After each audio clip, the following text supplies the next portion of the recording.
Debate with Dr. Arun Kumar. Kerala മഹായുദ്ധ കാഹളം മുഴക്കി മുന്നണികൾ യാത്ര തുടങ്ങിക്കഴിഞ്ഞു. ഒരിടത്ത് LDFന്റെ വികസന മുന്നേറ്റ ജാഥകൾ, മറ്റൊരിടത്ത് പ്രതിപക്ഷ നേതാവ് നയിക്കുന്ന പുതുയുഗ യാത്ര. സ്വർണ്ണക്കൊള്ളയും ന്യൂനപക്ഷ വിരുദ്ധ വർഗീയ പരാമർശങ്ങളുമാണ് UDFന്റെ തുറുപ്പുചീട്ട്. മറുഭാഗത്ത് വികസന നേട്ടങ്ങൾ എണ്ണിപ്പറഞ്ഞും സ്വർണ്ണക്കൊള്ളയിൽ പോറ്റിയുമായുള്ള UDF നേതാക്കളുടെ ബന്ധവും സോണിയ പോറ്റി ചിത്രവും ഉയർത്തി LDFന്റെ പ്രത്യാക്രമണം. ജമാഅത്തെ ബാന്ധവം വീണ്ടും ഉയർത്തി ഇടതുപക്ഷം. സനാതന വിരുദ്ധരായ ഇടതിനും UDFനും ബദലായി BJP ഭരണം വരുമെന്ന് ദേശീയ അധ്യക്ഷൻ നിതിൻ നബീൻ. വോട്ടാകുന്നത് വികസനമോ വർഗീയതയോ?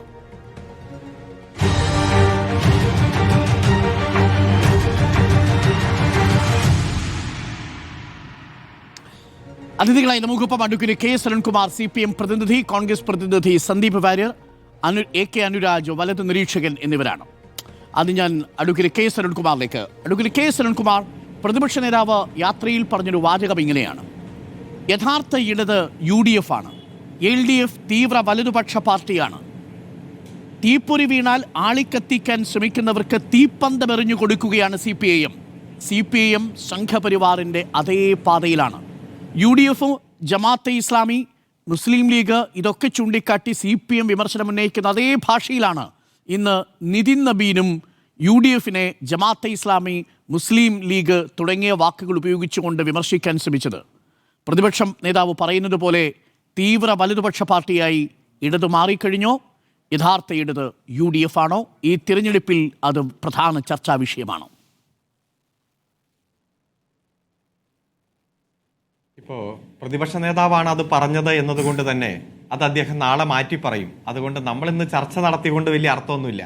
ഇപ്പോൾ യഥാർത്ഥ ഇടത് ആര് എന്ന് ചോദിക്കുമ്പോൾ ലോകത്ത് തന്നെ അതിദാരിദ്ര്യത്തെ നിർമ്മാർജ്ജനം ചെയ്ത ചൈനയ്ക്ക് ശേഷം ഒരു ഏക രാജ്യമല്ല സംസ്ഥാനം കേരളമാണ്. ഇപ്പം ലണ്ടനിൽ നിന്നിറങ്ങുന്ന വിഖ്യാത പത്രമായ ടൈംസ് അതിൻ്റെ പ്രിന്റ് എഡീഷണലിൽ വാർത്ത കൊടുത്തത് കേരളം ദാരിദ്ര്യത്തെ ചരിത്രത്തിൻ്റെ പേജുകളിലേക്ക് നാടുകടത്തി എന്ന തലക്കെട്ടോടെയാണ്. ഒന്ന് ആലോചിച്ച് നോക്കുക. ലണ്ടനിലെ പത്രമാണ്. വാഷിംഗ്ടൺ പോസ്റ്റിലടക്കം എ കമ്മ്യൂണിസ്റ്റ് സക്സസ് ലാൻഡ് എന്ന പേരിൽ വന്ന വാർത്തയും നമ്മുടെ മുന്നിലുണ്ട്. ഏറ്റവും സാധാരണക്കാരായ ജനങ്ങളെ അവരുടെ പട്ടിണി അവസാനിപ്പിച്ച് ജീവിതത്തിലേക്ക് കൈപിടിച്ചുയർത്തിയത് തുടങ്ങി എത്രയോ മാതൃകാപരമായ പ്രവർത്തനങ്ങൾ സമയബന്ധിതമായി പൂർത്തീകരിച്ച് അത് ജനങ്ങളെ അറിയിച്ചു. ഒന്നാം പിണറായി സർക്കാർ 600 കാര്യങ്ങളാണ് പ്രകടന പത്രികയിൽ ഉൾപ്പെടുത്തിയതെങ്കിൽ രണ്ടാം പിണറായി സർക്കാർ 900 കാര്യങ്ങളാണ് പ്രകടന പത്രികയിൽ ഉൾപ്പെടുത്തിയത്. അങ്ങനെ 1500 കാര്യങ്ങൾ.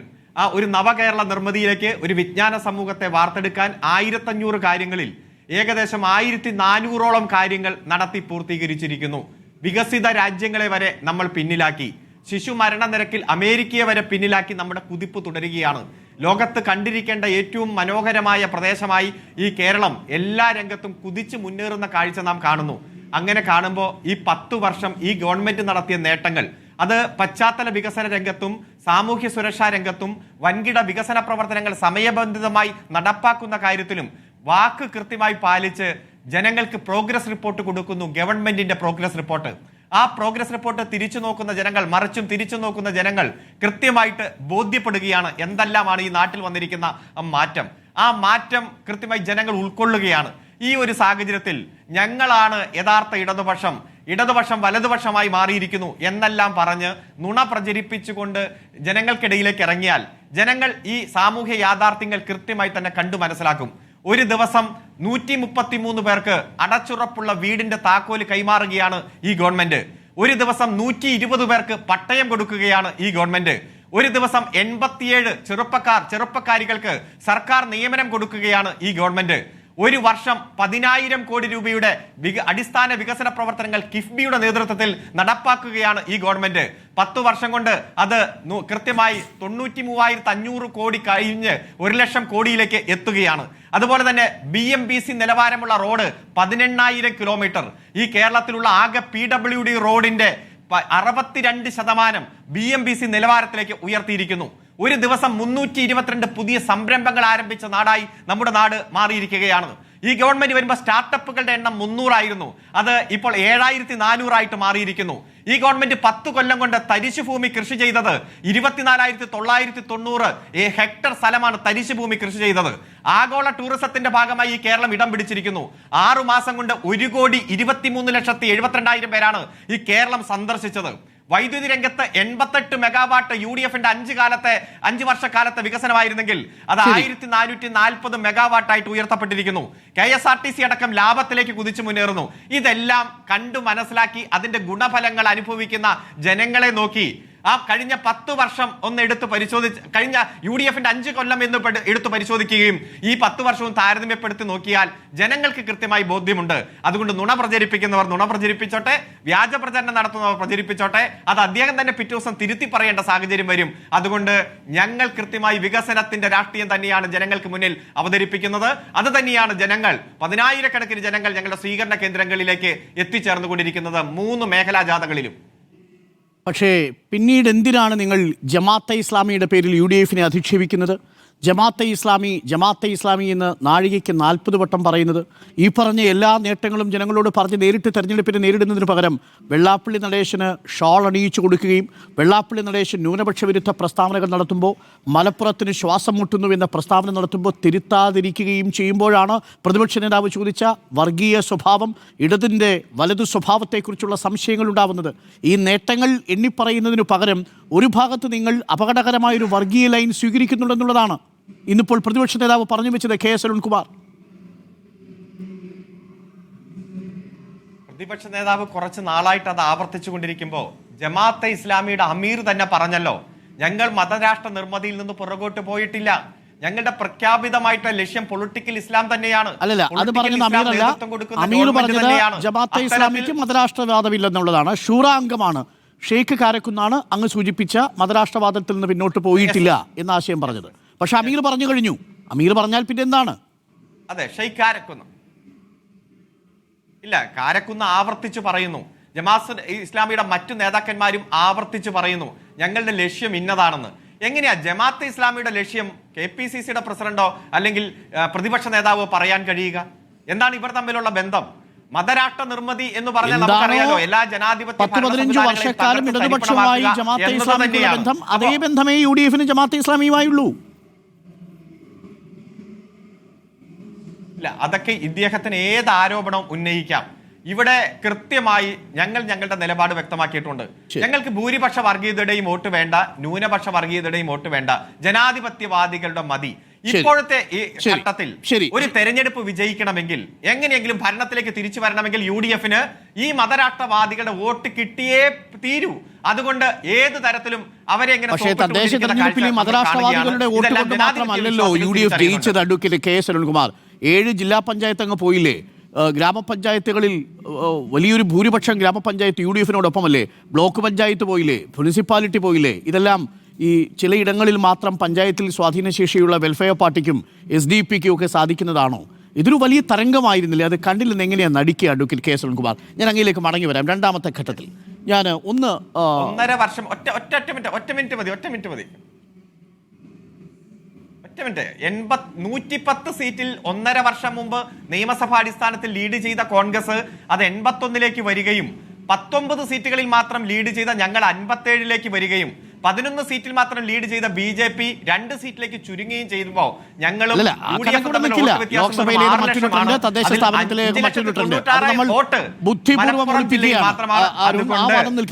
ഞാനൊന്ന് സന്ദീപ് വാര്യരിലേക്ക് പോയി വരാം. സന്ദീപ് വാര്യർ, ഇപ്പോൾ CPM പറയുന്നത് ഇന്നിപ്പോൾ ജമാഅത്തെ ഇസ്ലാമിയെ വെളുപ്പിക്കാൻ വേണ്ടിയാണ് VD സതീശൻ ഈ യാത്ര നടത്തുന്നത് എന്നതാണ് LDF ആരോപിക്കുന്നത്. വികസന നേട്ടമാണ് പറയുന്നതിനോടൊപ്പം സ്വർണ്ണക്കൊള്ളയുടെ വിഷയത്തിൽ KC വേണുഗോപാലിനെ നേരിട്ട് ഉന്നമിച്ചുകൊണ്ടാണ് CM സംസാരിച്ചത്. സോണിയാഗാന്ധിയെ എങ്ങനെ പോറ്റി കാണാൻ സാധിച്ചു എന്ന ചോദ്യം നേരിട്ട് ഉന്നയിക്കുന്നത് മുഖ്യമന്ത്രിയാണ്. ഈ വിഷയത്തിൽ SITക്ക് ഹൈക്കോടതി ക്ലീൻ ചിറ്റ് കൊടുത്തു കഴിഞ്ഞിരിക്കുന്നു എന്നാണ് LDF പ്രചരണ യാത്രയിലുടനീളം പറയുന്നത്. നിങ്ങൾ ഉയർത്തുന്ന വാദങ്ങളെ LDFന് യാത്രയിൽ ഖണ്ഡിക്കാൻ കഴിയുന്നുണ്ടോ? വികസന നേട്ടങ്ങൾ ഇങ്ങനെ ഓരോന്നായിട്ട് എണ്ണി പറഞ്ഞാൽ അത് ഈ പുതുയുഗ യാത്രയേക്കാൾ ജനങ്ങൾ വികസന മുന്നേറ്റ ജാഥയിൽ വിശ്വസിക്കുന്ന സാഹചര്യം ഉണ്ടാകുമോ? സന്ദീപ്.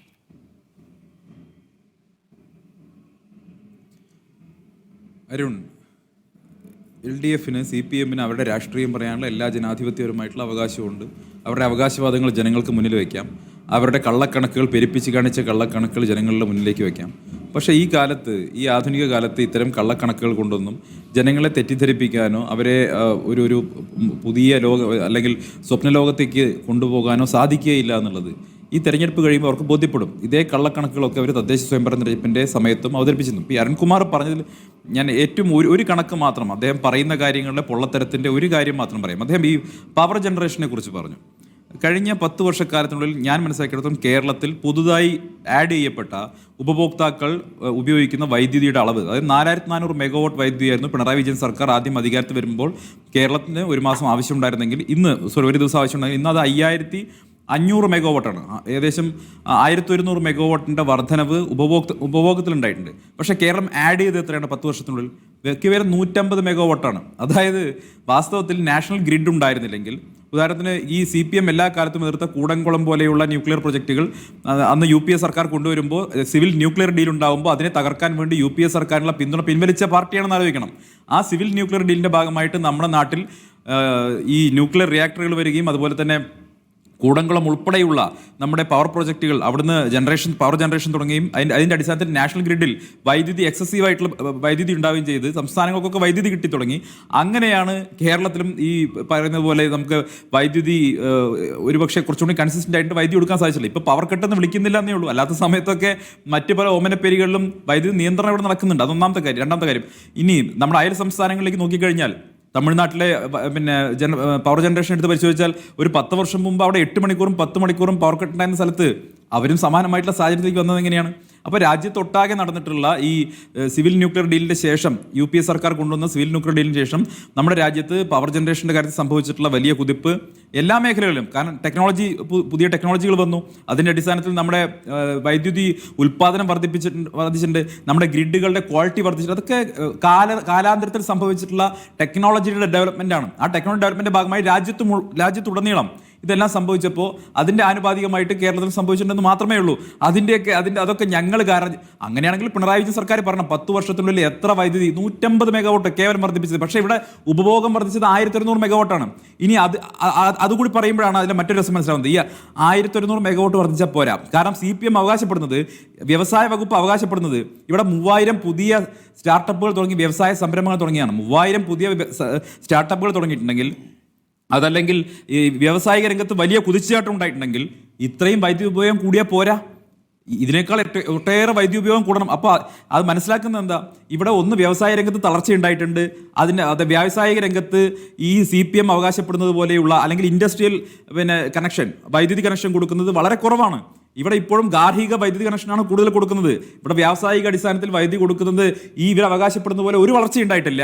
മറുവശത്ത് സംസ്ഥാനത്തെ വൈദ്യുതി പ്രൊഡക്ഷനിലും വർധനമുണ്ടായിട്ടില്ല എന്നുള്ളത് നമുക്ക് കണക്കുകളുടെ അടിസ്ഥാനത്തിൽ തന്നെ ഇപ്പോൾ പറയുന്ന മുഴുവൻ പച്ചക്കള്ളമാണെന്ന് നമുക്ക് സ്ഥാപിക്കാൻ കഴിയും. മറ്റൊട്ടേറെ കള്ളക്കണക്കുകളോട് പറഞ്ഞു ഞാൻ അതിലേക്കൊന്നും കിടക്കാൻ ആഗ്രഹിക്കുന്നില്ല. ഈ കള്ളക്കണക്കുകളേക്കാൾ ഉപരി ജീവിത യാഥാർത്ഥ്യങ്ങൾ ജനങ്ങളുടെ മുമ്പിൽ നിൽക്കുകയാണ്. കഴിഞ്ഞ 10 വർഷം ഇവർ കൂട്ടിയിട്ടുള്ള ഭൂനികുതി എത്രയാണ്? കഴിഞ്ഞ 10 വർഷം ഇവർ കൂട്ടിയിട്ടുള്ള വീട്ടുനികുതി എത്രയാണ്? കഴിഞ്ഞ 10 വർഷമായിട്ട് ഇവർ പിരിച്ചുകൊണ്ടിരിക്കുന്ന പെട്രോളിന്റെയും ഡീസലിന്റെയും സെസ് എത്രയാണ്? കഴിഞ്ഞ 10 വർഷമായിട്ട് ഈ നാട്ടിൽ ഒരു വീടുണ്ടാക്കണമെങ്കിൽ പെർമിറ്റിന് എത്ര രൂപ വർദ്ധിപ്പിച്ചു? നാട്ടിലെ ബസ് ചാർജ് എത്ര വർദ്ധിപ്പിച്ചു? ഓട്ടോറിക്ഷ ചാർജ് എത്ര വർദ്ധിപ്പിച്ചു? നാട്ടിലെ പാലിന്റെ വില നിങ്ങൾ എത്ര വർദ്ധിപ്പിച്ചു? ഇവിടുത്തെ പലചരക്കിന്റെയും സിവിൽ സപ്ലൈസിൽ അടക്കം സാധനങ്ങൾ കിട്ടാത്ത അവസ്ഥ, ഇതെല്ലാം ജനങ്ങളുടെ മുന്നിൽ ജീവിത യാഥാർത്ഥ്യങ്ങളായി നിൽക്കുമ്പോൾ അതിനെയൊന്നും അഡ്രസ് ചെയ്യാതെ നരേന്ദ്രമോദി കാണിക്കുന്ന പോലെ കള്ളക്കണക്കുകൾ നിരത്തിക്കൊണ്ട് കേരളത്തിലെ ജനങ്ങളെ അഭിമുഖീകരിക്കാൻ വേണ്ടി CPM ശ്രമിക്കുകയാണ്. ഇതെല്ലാം തദ്ദേശ സ്വയംഭരണ തെരഞ്ഞെടുപ്പിൽ തകർന്നടിഞ്ഞതാണ്. ഇനി മുഖ്യമന്ത്രി പറഞ്ഞ ചില കാര്യങ്ങളുണ്ട്. മുഖ്യമന്ത്രി പറഞ്ഞ കാര്യം ഇവിടെ അദ്ദേഹത്തിന്റെ അവകാശവാദങ്ങളെ മുഴുവൻ സാധൂകരിക്കുന്ന ചില കാര്യങ്ങളുണ്ട്. പ്രതീക്ഷിക്കാത്ത ഒരുപാട് കാര്യങ്ങൾ നടന്നു. ഇന്ന് ബഹുമാനപ്പെട്ട KC വേണുഗോപാൽ അത് സൂചിപ്പിക്കേണ്ടായി. എന്താ പ്രതീക്ഷിക്കാത്ത കാര്യം? സർക്കാർ തന്നെ ശബരിമലയിലെ സ്വർണം കക്കുന്ന സാഹചര്യം ഉണ്ടായി. സർക്കാരിന്റെ മേൽനോട്ടത്തിൽ, ഇടതുമുന്നണിയുടെ മേൽനോട്ടത്തിൽ സ്വർണ്ണ കവർച്ചയുണ്ടായി. ജനങ്ങൾക്ക് ബോധ്യപ്പെട്ടിട്ടുണ്ട്. അവർ തന്നെ CPM തന്നെ രക്തസാക്ഷി ഫണ്ട് തട്ടിയെടുത്ത സാഹചര്യം ഉണ്ടായി. ധനരാജിനെ പോലെയുള്ള RSSകാർ കൊന്നുകളഞ്ഞ രക്തസാക്ഷിയുടെ പേരിൽ പണം പിരിച്ചത് തട്ടിയെടുത്തത് അവർ തന്നെ പാർട്ടിക്കാർ തുറന്നു പറഞ്ഞിരിക്കുകയാണ്. ഇത് മുഴുവൻ കേരളത്തിൽ ഉടനീളം CPMനെതിരായി, ഇടതുപക്ഷത്തിനെതിരായിട്ടുള്ള വലിയ വികാരം ഉണ്ടാക്കിയിട്ടുണ്ട്. ഈ ജനവിരുദ്ധ സർക്കാർ പുറത്തു പോകണമെന്ന് ജനങ്ങൾ ആഗ്രഹിക്കുന്നുണ്ട്. അതിനോടൊപ്പം തന്നെ ഏറ്റവും അപകടകരമായിട്ടുള്ള കാര്യം കേരളത്തിലെ ആഭ്യന്തര വകുപ്പ് കൈകാര്യം ചെയ്യുന്നത് RSS ആണെന്നുള്ളതാണ്. ഇന്ന് CPM അല്ല ആഭ്യന്തര വകുപ്പ് കൈകാര്യം ചെയ്യുന്നത്. CPM അധികാരത്തിൽ വന്നാൽ ആഭ്യന്തര വകുപ്പ് RSS കൈകാര്യം ചെയ്യും, സംഘപരിവാർ കൈകാര്യം ചെയ്യുമെന്ന് കേരളത്തിലെ മതന്യൂനപക്ഷ വിഭാഗങ്ങളടക്കമുള്ളവർ ഭയക്കുന്നു. അതാണ് ഇപ്പോൾ നടന്നുകൊണ്ടിരിക്കുന്നത്. ഇവിടെ കേരളത്തിൽ എടുക്കുന്ന കേസുകൾ, കേരളത്തിലെ പോലീസിന്റെ പെരുമാറ്റം, പോലീസ് ഇവിടുത്തെ ജനങ്ങളോട് കാണിക്കുന്ന പെരുമാറ്റം, ഇവരുടെ എല്ലാ തലങ്ങളിലും എല്ലാ സമയത്തും ഇവരുടെ പോലീസിന്റെ നിലപാടുകൾ, ഇതൊക്കെ കാണുമ്പോൾ ദത്താത്രേയ ഹൊസബളയെ കാണാൻ ADGP അജിത് കുമാറിനെ പറഞ്ഞയക്കുന്ന അടക്കമുള്ള കാര്യങ്ങൾ കാണുമ്പോൾ കേരളത്തിലെ ജനങ്ങൾ ഭയക്കുന്നു. ഈ ഇടതുപക്ഷം ഭരിക്കുമ്പോൾ വാസ്തവത്തിൽ CPM അല്ല ആഭ്യന്തര വകുപ്പ് കൈകാര്യം ചെയ്യുന്നത്, അത് RSS ആണെന്ന് കേരളത്തിലെ ജനങ്ങൾ ബോധ്യപ്പെടുന്നുണ്ട്. ഇവിടെ അമിത്ഷായും നരേന്ദ്രമോദിയും പറയുന്ന കാര്യങ്ങൾ അതേപോലെ UP സർക്കാർ നടപ്പാക്കുന്നതിനേക്കാൾ ഭംഗിയായിട്ട് കേരളത്തിലെ പിണറായി വിജയൻ സർക്കാർ നടപ്പാക്കി കൊടുത്തിക്കൊണ്ടിരിക്കുകയാണ്. അപ്പോൾ ഇതെല്ലാം കേരളത്തിലെ ജനങ്ങൾ കാണുന്നുണ്ട്. അതുകൊണ്ട് തന്നെ അങ്ങേയറ്റം വർഗീയവൽക്കരിക്കപ്പെട്ട വിദ്വേഷത്തിന്റെയും വർഗീയതയുടെയും അടിസ്ഥാനത്തിൽ ജനങ്ങളെ ഭിന്നിപ്പിച്ച് എല്ലാ ദിവസവും പരാമർശങ്ങൾ നടത്തിക്കൊണ്ടിരിക്കുന്ന ഈ CPM നേതാക്കന്മാരെ കേരളത്തിലെ പൊതുജനം തിരിച്ചറിഞ്ഞിട്ടുണ്ട്, ജനസമൂഹം തിരിച്ചറിഞ്ഞിട്ടുണ്ട്. ഇവരെ കാത്തിരിക്കുന്നത് ചരിത്രത്തിലെ ഏറ്റവും വലിയ പരാജയമാണ്, ഒരു തർക്കവും വേണ്ട. പക്ഷേ ആ പരാജയത്തിന്റെ ആഘാതം കുറയ്ക്കുന്നതിന് വേണ്ടി കേരളത്തിന്റെ മതേതര മനസ്സാക്ഷിയെയും കേരളത്തിന്റെ മണ്ണിനെയും വർഗീയ വിഷലിപ്തമാക്കുന്ന പ്രസ്താവനകൾ കൊണ്ട് നശിപ്പിക്കാൻ ശ്രമിച്ചാൽ ബഹുമാനപ്പെട്ട കേരളത്തിലെ മുഖ്യമന്ത്രിയെ കേരളത്തെ കാലം വിശേഷിപ്പിക്കുക, ചരിത്രം വിശേഷിപ്പിക്കുക, കേരളത്തെ ഒറ്റിക്കൊടുത്തവൻ എന്നായിരിക്കും. ഒരു തർക്കവും കാര്യത്തിൽ വേണ്ട. RSSന് കേരളത്തെ ഒറ്റിക്കൊടുത്തവനെന്ന് കേരളത്തിലെ മുഖ്യമന്ത്രി പിണറായി വിജയനെ ഭാവി ചരിത്രം വിലയിരുത്തുമെന്ന് മാത്രമേ അദ്ദേഹത്തോട് പറയാനുള്ളൂ. ഒരു സംശയം കൂടി, ഈ RSS ആണ് ആഭ്യന്തരം ഭരിക്കുന്നതെന്ന് പറഞ്ഞുകൊണ്ട് ഒരു സംശയമാണ്. ഇപ്പോൾ 2014 ഉമ്മൻചാണ്ടി സർക്കാരിനെതിരെ അന്ന് VS അച്യുതാനന്ദൻ അടക്കം ഉയർത്തിയ ഏറ്റവും വലിയ ആരോപണം പ്രവീൺ തൊഗാഡിയക്കെതിരായിട്ടുള്ള കേസ് അന്ന് ഡ്രോപ്പ് ചെയ്തത് ഉമ്മൻചാണ്ടി സർക്കാരാണ്. അന്ന് MG കോളേജിലെ RSSുമായി ബന്ധപ്പെട്ട ABVP പ്രവർത്തകരുമായി ബന്ധപ്പെട്ട കേസ് അവസാനിപ്പിച്ചത് UDF സർക്കാരാണ്. അപ്പോൾ RSSനും ABVPക്കും അനുകൂലമായിട്ട് നിലപാടെടുത്തത് UDF സർക്കാരല്ലേ എന്ന ചോദ്യം ചരിത്രത്തിലുണ്ട്. ആ ചരിത്രത്തിൽ ഉയർന്ന ചോദ്യങ്ങൾക്ക് ഞങ്ങൾ മറുപടിയും കൊടുത്തിട്ടുണ്ട്. ലോ ആൻഡ് ഓർഡർ മെയിൻറ്റെയിൻ ചെയ്യാൻ വേണ്ടി പല സാഹചര്യങ്ങളിലും അന്നത്തെ അതാത് ആഭ്യന്തര വകുപ്പുകൾ പല തീരുമാനങ്ങളും എടുത്തിട്ടുണ്ടായിരിക്കും. പക്ഷേ ഇവിടെ ദത്താത്രേയ ഹൊസബളയെ പോലെ RSSന്റെ രാജ്യത്തെ ഏറ്റവും പ്രധാനപ്പെട്ട ഒരു നേതാവിനെ കാണാൻ ADGPയെ വേഷന്മാർ പറഞ്ഞയച്ചിരിക്കണമെന്നതിൻ്റെ സാങ്കത്യം എന്താണ്? എന്തിനാണ് രഹസ്യമായിട്ട് യാത്രയെ അങ്ങോട്ട് പറഞ്ഞയച്ചത്? അപ്പോൾ RSSും സംസ്ഥാന സർക്കാരും തമ്മിൽ എന്തിനാണ് ഇടനിലക്കാരനായിട്ട് ADGPയെ നിർത്തിയത്? എന്തിനാണ് മുഖ്യമന്ത്രി തന്നെ RSSുമായി നേരിട്ട് ചർച്ച നടത്താൻ വേണ്ടി ഇടനിലക്കാരനെ വെച്ചത്? അതിൽ നിന്ന് മാധ്യമങ്ങൾ എന്തിനാണ് കടക്ക് പുറത്ത് എന്ന് പറഞ്ഞ് ആട്ടി അകറ്റിയത്? ഇതൊക്കെ കേരളം കണ്ടിട്ടുള്ളതല്ലേ? അപ്പോൾ RSSുമായി ചരിത്രത്തിൽ CPMനുണ്ടായിരുന്ന സഹകരണത്തെക്കുറിച്ച് ഗോവിന്ദമാഷ് തന്നെ വാചാലനായാലോ നിലമ്പൂർ ഇലക്ഷൻ തൊട്ടു മുൻപ്? ശരിയാണ്, RSSുമായി ഞങ്ങൾ സഖ്യത്തെ ഏർപ്പെട്ടിട്ടുണ്ട് എന്ന് ഗോവിന്ദമാഷ് പറഞ്ഞില്ലേ? നിഷേധിക്കാൻ കഴിയുമോ? RSSുമായി ഞങ്ങൾ സഖ്യത്തെ ഏർപ്പെട്ടിട്ടുണ്ടെന്ന് പരസ്യമായി മാധ്യമങ്ങൾക്ക് മുന്നിൽ വന്ന് നിലമ്പൂർ ഇലക്ഷന് മുന്നിൽ പറഞ്ഞതാരാണ്? അത് ഗോവിന്ദമാഷല്ലേ, സംസ്ഥാന സെക്രട്ടറി അല്ലേ പറഞ്ഞത്? ഒരു കാര്യം പറയാം, ഇപ്പോൾ ഗോവിന്ദമാഷ് യാത്ര പോകുന്ന സമയത്ത് അദ്ദേഹത്തിന് എല്ലാ വേദിയിലും ഉദ്ധരിക്കാൻ കഴിയുന്ന ഒരു ബൈബിൾ വാചകം കൊണ്ട്, അത് സ്നാപയോഹനം പറഞ്ഞതാണ്. എനിക്ക് പുറകെ വരുന്നവന്റെ ചെരുപ്പിന്റെ വാറഴിക്കാനുള്ള യോഗ്യത പോലും എനിക്കില്ല എന്ന് സ്നാപയോഹനം പറഞ്ഞതുപോലെ അദ്ദേഹത്തിന് എല്ലാ വേദിയിലും അത് ആവർത്തിക്കാം. പുറകെ വരുന്നത് കേരളത്തിന്റെ പ്രതിപക്ഷ നേതാവ് ശ്രീ VD സതീശനാണ്. അദ്ദേഹം കേരളത്തിലെ ജനങ്ങളുടെ മനസ്സാക്ഷി ഏറ്റുവാങ്ങിക്കൊണ്ട്, മനസ്സാക്ഷിയുടെ അംഗീകാരം ഏറ്റുവാങ്ങിക്കൊണ്ടാണ്, UDFന് അനുകൂലമായിട്ടുള്ള ജനവികാരം ഏറ്റുവാങ്ങിക്കൊണ്ടാണ് ഗോൾവാൾക്കറുടെ ചിത്രത്തിന് മുന്നിൽ നിലവിളക്ക് കൊളുത്തി മാലയിട്ട് തിരികൊളുത്തിയത്. അദ്ദേഹം ആ കാര്യം വിശദീകരിച്ചിട്ടുണ്ടല്ലോ. അതേ ചടങ്ങ് തിരുവനന്തപുരത്ത് നടന്നപ്പോൾ CPM നേതാക്കന്മാർ ചടങ്ങിൽ പങ്കെടുത്തിട്ടുണ്ടല്ലോ. 2 ചടങ്ങുകളുണ്ട്. അതേപോലെയുള്ള ചടങ്ങ് ചടങ്ങല്ല, അല്ല 2 ചടങ്ങായിക്കോട്ടെ, 2 ചടങ്ങായിക്കോട്ടെ. RSSന്റെ ഗോൾവാൾക്കറുമായി ബന്ധപ്പെട്ട പരിപാടിക്കല്ല പങ്കെടുത്തത്. VS അച്യുതാനന്ദൻ പങ്കെടുത്തത് പുസ്തക പ്രകാശനവുമായി ബന്ധപ്പെട്ട പരിപാടി. ഏത് പരിപാടിക്കായാലും RSSന്റെ പരിപാടിക്ക് അവരും പോയിട്ടുണ്ടല്ലോ. RSSന്റെ വോട്ട് വാങ്ങി സഭയിലെത്തിയ മുഖ്യമന്ത്രി ആയിരിക്കുന്നു കൂത്തുപറമ്പിൽ. എന്നിട്ട് അപ്പൊ വിളക്കെടുത്തിയ കാര്യം പറയുന്നത് RSSന്റെ വോട്ട് വാങ്ങിയെന്ന് പരസ്യമായി പറഞ്ഞ സംസ്ഥാന സെക്രട്ടറിയാണ് ഇവിടെ ഇരിക്കുന്നത്. RSSന്റെ വോട്ട് വാങ്ങിയതിനേക്കാൾ വോട്ട് വാങ്ങിയവർ ഭരിച്ചുകൊണ്ടിരിക്കുന്നത്. വോട്ട് വാങ്ങിയെന്ന് സംസ്ഥാന സെക്രട്ടറി ഗോവിന്ദമാഷ് പറഞ്ഞില്ലേ? നമുക്കതിലേക്ക് വരാം. അടിയന്തരാവസ്ഥയുടെ കാലത്തെക്കുറിച്ചുള്ള പരാമർശമായിരുന്നു. അതാരും മറുപടി പറയും. എനിക്ക് ഒരു അതിഥി കൂടിയുണ്ട്, അനുരാജുണ്ട്. അനുരാജ്, ഞാൻ തിരിച്ചു വരാം ഒരു ഇടവേളയ്ക്ക് ശേഷം. അല്ല, അതിന് മുമ്പേ 67 സാറിനല്ലേ? 67 ഒരു മുന്നണിയായിരുന്നില്ല RSS. അനുരാജ് വലത് നിരീക്ഷകൻ, സന്ദീപ് വാര്യർ കോൺഗ്രസ് പ്രതിനിധി, അഡ്വക്കേറ്റ് KS അരുൺകുമാർ CPM പ്രതിനിധി എന്നിവരാണ്. അനുരാജ്, ഇന്നിപ്പോൾ നിതിൻ നബീൻ വന്ന് പ്രസംഗിക്കുന്നത് കണ്ടു. കേരളം ഇടതുമുന്നണിയും ഐക്യജനാധിപത്യ മുന്നണിയും ഭരിച്ച് ഒരു പരുവമാക്കി. അതുകൊണ്ട് ഒരു ബദൽ രാഷ്ട്രീയവുമായി, ബദൽ വികസനവുമായി BJP വരാൻ പോവുകയാണ് എന്ന് പറഞ്ഞു. കേരളത്തിന് 5 നയാ പൈസയുടെ ഗുണം ചെയ്യാത്ത ബജറ്റ് അവതരിപ്പിച്ച് അത് ജനങ്ങൾ തിരിച്ചറിഞ്ഞ് എയിംസോ അതിവേഗ റെയിലോ ഇല്ലാതെ കടലാമ മാത്രം നൽകിയതിനു ശേഷം ഇത്ര കോൺഫിഡൻസോടുകൂടി BJP നേതാവിന് എങ്ങനെയാണ് വന്ന് പറയാൻ സാധിക്കുന്നത് അനുരാജ്?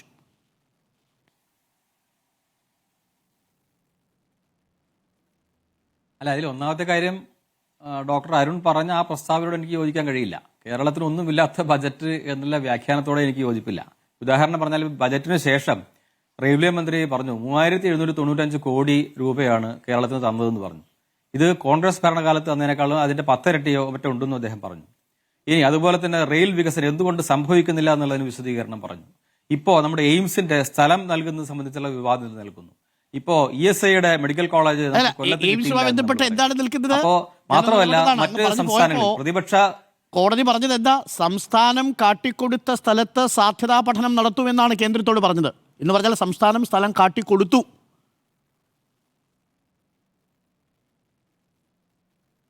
അല്ല, അതുകൊണ്ടായില്ലല്ലോ. നമ്മൾ ഒരു പദ്ധതി വരുമ്പം അതിനകത്ത് ഇത്തരം ചില ചോദ്യങ്ങളും ഉത്തരങ്ങളും പരിഹാരങ്ങളും ഒക്കെ ഉണ്ടാകും. നമുക്ക് വേണ്ടത് ആ പദ്ധതി യാഥാർത്ഥ്യമാകുക എന്നുള്ളതാണല്ലോ. അതിന് കൺസ്ട്രക്റ്റീവ് ആയിട്ടുള്ള പ്രതികരണം ഉണ്ടായിട്ടില്ല എന്നുള്ള ആരോപണം നിലനിൽക്കുന്ന സാഹചര്യമാണുള്ളത്. അതിന്റെ ശരി തെറ്റുകളൊക്കെ ഇനിയും നമ്മൾ പഠിക്കേണ്ടതാണ്. നമ്മൾ ഇതുകൊണ്ടൊന്നും അവസാനിച്ചിട്ടൊന്നുമില്ല. ആ പദ്ധതി നമ്മൾ ഉപേക്ഷിക്കാനും പാടില്ല. പദ്ധതി കേരളത്തിന് കിട്ടാൻ വേണ്ടി ശ്രമിക്കുകയാണ്. പക്ഷെ നിലവിലുള്ള സാഹചര്യത്തിൽ നമുക്ക് പദ്ധതി കിട്ടിയിട്ടില്ല എന്ന് നമ്മൾ ആരോപിക്കുമ്പോൾ ആരൊക്കെയോ ഇത് പ്രതീക്ഷിച്ചിരുന്നു, ഈ ബജറ്റിൽ പ്രഖ്യാപിക്കപ്പെടും എന്ന് പ്രതീക്ഷിച്ചിരുന്നു. അവരാണ് പറയുന്നത് ഉണ്ടായിട്ടില്ല എന്ന് പറയുന്നത്. പല പദ്ധതികളെ കുറിച്ചും അങ്ങനെ പറയുന്നുണ്ട്. അത് അവരുടെ ആരോപണം മാത്രമാണ്. അതെനിക്ക് മാധ്യമങ്ങൾ ഏറ്റെടുക്കരുതെന്നാണ് എന്റെ അഭിപ്രായം. നമ്മൾ വസ്തുനിഷ്ഠമായിട്ട് കാര്യങ്ങളെ വിലയിരുത്തണമല്ലോ.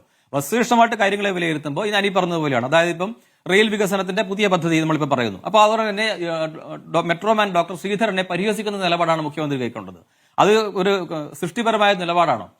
അദ്ദേഹത്തിന്റേതായ രീതിയിൽ കേന്ദ്ര മന്ത്രിയെ കാണുന്നു, സംസാരിക്കുന്നു. അതേ തുടർന്ന് അദ്ദേഹം ഒരു ഓഫീസ് തുടങ്ങുന്നു. അതിന്റെ പ്രവർത്തനങ്ങളുമായിട്ട് DPR തയ്യാറാക്കാനുള്ള ആരോപണങ്ങൾ നടക്കുന്നു എന്ന് പറയുന്നു. ഇന്നിപ്പോ നമ്മുടെ പാർലമെന്റിൽ ആ ചോദ്യം ഉയർന്നു. മന്ത്രിയോട് അശ്വിനി വൈഷ്ണവോട് ചോദിച്ചു, ഈ ശ്രീധരനെ ചുമതലപ്പെടുത്തിയിട്ടുണ്ടോ? അദ്ദേഹം ചുമതലപ്പെടുത്തിയോ ഇല്ലയോ എന്ന് പറഞ്ഞില്ല. പക്ഷെ അതേസമയം പദ്ധതി മുന്നോട്ട് പോകുന്നുണ്ടെങ്കിൽ നല്ലതാണ് എന്നാണ് പറഞ്ഞത്. അതിന്റെ അർത്ഥം അദ്ദേഹത്തെ ചുമതലപ്പെടുത്തിയിട്ടുണ്ടാവില്ലായിരിക്കും. പക്ഷേ ആ പദ്ധതി നമ്മൾ അവിടെ ഉപേക്ഷിക്കുകയല്ല. അനുരാജ്, അതായത് ഈ ശ്രീധരൻ പൊന്നാനിയിൽ ഒരു ഓഫീസ് തുടങ്ങി. ആ ഓഫീസിന്റെ നിയമപരമായ സാധുത എന്താണ്? അല്ല, അത് അദ്ദേഹത്തിന്റെ സ്വാതന്ത്ര്യമല്ലേ. അദ്ദേഹം ആ രംഗത്തെ ഒരു വിദഗ്ധനാണ്. അദ്ദേഹം ആ ഒരു ഓഫീസ് അദ്ദേഹത്തിന്റെ സ്വയം തുറന്ന് അദ്ദേഹം അത്തരം ഒരു പ്രവർത്തനം ഈ സ്വാതന്ത്ര്യം എനിക്കായാലും ഡോക്ടർ അരുണിനായാലും മലയാളികൾക്കെല്ലാം ഉണ്ട്. അതിനെ സദുദ്ദേശപരമായിട്ട് നമ്മൾ കാണേണ്ട കാര്യമേ ഉള്ളൂ. ഒരു ഓഫീസ് സ്വയം തുറക്കാൻ പറ്റുമോ? അല്ല, അതിന്റെ സാങ്കേതിക കാര്യങ്ങൾ അത്തരം സ്ഥാപനങ്ങളൊക്കെ ചർച്ച ചെയ്ത് വരട്ടെ. നമ്മൾ എന്തിനാണ് ഇത് തുടങ്ങുമ്പോഴത്തേക്ക് ഇത്രത്തോളം ഇതിനെ നെഗറ്റീവായിട്ട് കാണുന്നത്? അത്തരം പ്രശ്നങ്ങളുണ്ടെങ്കിൽ അത് മുന്നോട്ട് പോവില്ലല്ലോ, അത് ഉറപ്പാണല്ലോ. നമ്മൾ ഇത് തന്നെ ഇപ്പൊ കണ്ടില്ല, ഇപ്പൊ പാർലമെന്റിൽ വരെ ചോദ്യം എത്തി. അപ്പൊ എന്താ കിട്ടിയ മറുപടി നമുക്കറിയാലോ. അപ്പൊ അതുകൊണ്ട് പദ്ധതി മുന്നോട്ട് പോകട്ടെ. അത്തരം തടസ്സങ്ങൾ ഉണ്ടാവും, നമ്മൾ യോജിച്ച് നിൽക്കുകയല്ലേ വേണ്ടത്. അതിനെ പരിഹസിക്കുകയോ അല്ലെങ്കിൽ ഈ പദ്ധതി വരില്ല എന്ന് വെച്ച് നെഗറ്റീവായിട്ട് ഒരു പുതിയ ബദൽ കൊണ്ടുവരാൻ പോകുന്നു, ഒരു പുതിയ കേരളത്തെ സൃഷ്ടിക്കാൻ പോകുന്നു BJP എന്നാണ്. അത് എങ്ങനെയാണ് എന്നുള്ളതാണ്. ഉത്തർപ്രദേശിന്റെ മാതൃകയിലാണോ, ഗുജറാത്തിന്റെ മാതൃകയിലാണോ? പക്ഷേ എല്ലാ മാതൃകകൾക്കും അപ്പുറം ഒന്നാം റാങ്കുമായി നിൽക്കുന്ന സംസ്ഥാനമാണ് കേരളം. അല്ല, ഇത് ഗുജറാത്തിന്റെ മാതൃകയിലോ ഉത്തർപ്രദേശിന്റെ മാതൃകയിലോ കേരളത്തെ BJP സർക്കാർ വന്നാൽ കെട്ടിപ്പടുക്കുമെന്ന് ഞാൻ പ്രതീക്ഷിക്കുന്നില്ല. കേരളത്തിന്റെ മാതൃകയിലായിരിക്കും കെട്ടിപ്പടുക്കുക എന്നാണ് ഞാൻ വിചാരിക്കുന്നത്. എങ്ങനെയാണ് ചെയ്യുക എന്ന് പറയേണ്ടത് BJP നേതാക്കളാണ്. പക്ഷേ എന്റെ പ്രതീക്ഷ ഇതുവരെയുള്ള BJP ഭരണത്തെയൊക്കെ വിലയിരുത്തിയപ്പോൾ എനിക്ക് മനസ്സിലായത് ഓരോരോ സംസ്ഥാനത്തിനും ചേർന്ന രീതിയിൽ ആ സംസ്ഥാനത്തിനുള്ള വികസനം അല്ലെങ്കിൽ ആ സംസ്ഥാനത്തിന് മുന്നോട്ടുള്ള പാത കെട്ടിപ്പടുക്കുക എന്ന രീതിയാണ് BJP തുടരുന്നതാണ് ഞാൻ മനസ്സിലാക്കിയത്.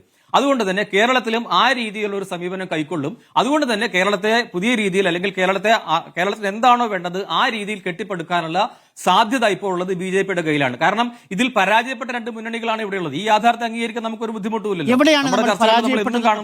മാധ്യമങ്ങൾ നമ്മൾ എന്നും കാണുന്നതാണ്. പറയാമോ? വിദ്യാഭ്യാസ മേഖല, ആരോഗ്യ മേഖല, അതിദാരിദ്ര്യം തുടച്ചു നീക്കുന്നതിൽ, വ്യവസായ മേഖല, സ്റ്റാർട്ടപ്പിന്റെ മേഖല, ഏത് മേഖലയിലാണെന്ന് പറയാമോ? ഇതൊക്കെ നമ്മൾ ചർച്ച ചെയ്യേണ്ടതുണ്ടറിയില്ല. വ്യവസായ രംഗത്ത് നമുക്ക് എന്ത് നേട്ടം നമ്മൾ ഉണ്ടാക്കാൻ സാധിച്ചു എന്നാണ് പറയുന്നത്. വിദ്യാഭ്യാസ രംഗത്ത് നമ്മുടെ കേരളത്തിലെ കുട്ടികളോട് പഠിക്കുന്ന സാഹചര്യമുണ്ടോ? നമ്മുടെ യൂണിവേഴ്സിറ്റികൾ പ്രീമിയർ യൂണിവേഴ്സിറ്റികളുടെ കൂട്ടത്തിൽ പരിഗണിക്കപ്പെടുന്നുണ്ടോ? ഉണ്ടല്ലോ. നമ്മുടെ വിദ്യാഭ്യാസ സംവിധാനത്തിന് സമാന്തരമായിട്ട് സർവകലാശാലകളില്ലേ അനുരാജ്? ആദ്യത്തെ 100 കോളേജുകളിൽ നമ്മുടെ ഗവൺമെന്റ് കോളേജ് അടക്കം യൂണിവേഴ്സിറ്റി കോളേജ് അടക്കം ഇല്ലേ അനുരാജ്? നമ്മുടെ യൂണിവേഴ്സിറ്റികളിൽ 30,000 സീറ്റുകളല്ലേ ഒഴിഞ്ഞു കിടക്കുന്നത് ഡോക്ടർ അരുൺ ഈ വിദ്യാഭ്യാസ രംഗത്ത് പ്രവർത്തിച്ച ഒരു വ്യക്തിയല്ലേ? അതിന്റെ അർത്ഥം എന്തുകൊണ്ടാത്തൊരു സാഹചര്യം ഉണ്ടാകുന്നത്? അതേസമയം നമ്മുടെ കുട്ടികൾ പുറത്തു പോവുകയാണ് പഠിക്കാൻ. ആ യാഥാർത്ഥ്യം കൊണ്ട് അതിന്റെ അർത്ഥമല്ല ഞാൻ പറഞ്ഞത്, ആ പശ്ചാത്തലത്തിൽ നമ്മൾ ഗൗരവത്തിൽ കാണണം. നമ്മൾ കേരളത്തിന്റെ ഈ പ്രശ്നങ്ങൾ പരിഹരിക്കാനാണ് ശ്രമിക്കേണ്ടത്. ഇപ്പൊ ഉള്ള പ്രശ്നം ഇനി വർദ്ധിപ്പിക്കാനല്ല ശ്രമിക്കേണ്ടത്, അല്ലെങ്കിൽ അത് ചർച്ച ചെയ്ത് കൂടുതൽ മോശമാക്കാനല്ല ശ്രമിക്കേണ്ടത്. കൺസ്ട്രക്റ്റീവായിട്ട് മാറണം. നമ്മൾ സർക്കാർ വന്നു കഴിഞ്ഞാൽ കേന്ദ്ര സർക്കാരും സംസ്ഥാന സർക്കാരും കൺസ്ട്രക്റ്റീവ് ഫെഡറലിസം വേണം. ആ രീതിയിൽ അനുരാജ്, കേരളത്തിലെ ഏതെങ്കിലും ഒരു കോളേജിൽ നിന്ന്, യൂണിവേഴ്സിറ്റിയിൽ ഒരു വിദ്യാർത്ഥി BJP ഭരിക്കുന്ന ഏതെങ്കിലും സംസ്ഥാനത്തെ സംസ്ഥാന സർവകലാശാലയിലേക്ക് പോകുന്നുണ്ടോ എന്ന് ചോദിച്ചാൽ ഇപ്പം ഉത്തരേന്ത്യയിലെ എത്ര സർവകലാശാലകളിൽ ഇവിടെ നിന്നുള്ള വിദ്യാർത്ഥികൾ പഠിക്കുമ്പോൾ ഡൽഹിയിൽ സംസ്ഥാന സർവകലാശാലയാണോ? ഡൽഹി യൂണിവേഴ്സിറ്റിയിൽ എത്ര മലയാളി വിദ്യാർത്ഥികൾ പഠിക്കുന്നു? അത് വെച്ചാൽ ഡൽഹി NCR ആണ്, അതിന്റെ കീഴിൽ വരുന്ന സർവകലാശാലയാണ്. സംസ്ഥാനമായാൽ പറ്റും, NCR ആയാൽ പറ്റില്ല, അല്ലെങ്കിൽ അങ്ങനെയാ നോക്കിയിട്ടാണോ? കേന്ദ്രഭരണ പ്രദേശമായാൽ പറ്റില്ല, അങ്ങനെയല്ലല്ലോ. എന്ന് മാത്രമല്ല, ഞാൻ സ്ഥാപിക്കാൻ ശ്രമിക്കുന്നത് അങ്ങനെയുമല്ല. ഞാൻ ഇവിടുത്തെ ഹൈദരാബാദ് സർവകലാശാല ആക്കിയത് BJP അല്ലല്ലോ. അതുകൊണ്ടെന്താ? അപ്പൊ പിന്നെന്താണ് BJP വന്നാൽ എങ്ങനെ മാറ്റം കൊണ്ടുവരുമെന്നാണ് പറയുന്നത്? അതാണ് മനസ്സിലാവാത്തത്. അല്ല, നമ്മൾ അതല്ല ചർച്ച ചെയ്തത്. നമ്മൾ കേരളത്തിലെ വിദ്യാഭ്യാസ സാഹചര്യത്തെ കുറിച്ചാണ് നമ്മൾ ചർച്ച ചെയ്തത്. കേരളത്തിൽ BJP സർക്കാർ വന്നിട്ടില്ല. കേരളത്തിൽ BJP സർക്കാർ ഉണ്ടായിട്ട് ഇവിടുത്തെ വിദ്യാഭ്യാസ കേന്ദ്രങ്ങൾ, സർവകലാശാലകൾ അല്ലെങ്കിൽ സ്കൂൾ വിദ്യാഭ്യാസത്തിനൊക്കെ ഈ രീതിയിൽ തിരിച്ചടി വേണ്ട. BJP കേരളത്തിൽ വന്നു കഴിഞ്ഞാൽ തന്നെയാണ് പറയുന്നത്. BJP തുടർച്ചയായിട്ട് ഭരിച്ചതുകൊണ്ട് കേരളത്തെക്കാൾ മികച്ച രീതിയിൽ വിദ്യാഭ്യാസവും ഉന്നത വിദ്യാഭ്യാസ രംഗത്തും ആരോഗ്യ മേഖലയിൽ മികച്ച നേട്ടമുണ്ടാക്കിയ ഒരു സംസ്ഥാനത്തിന്റെ പേര് പറയാമോ?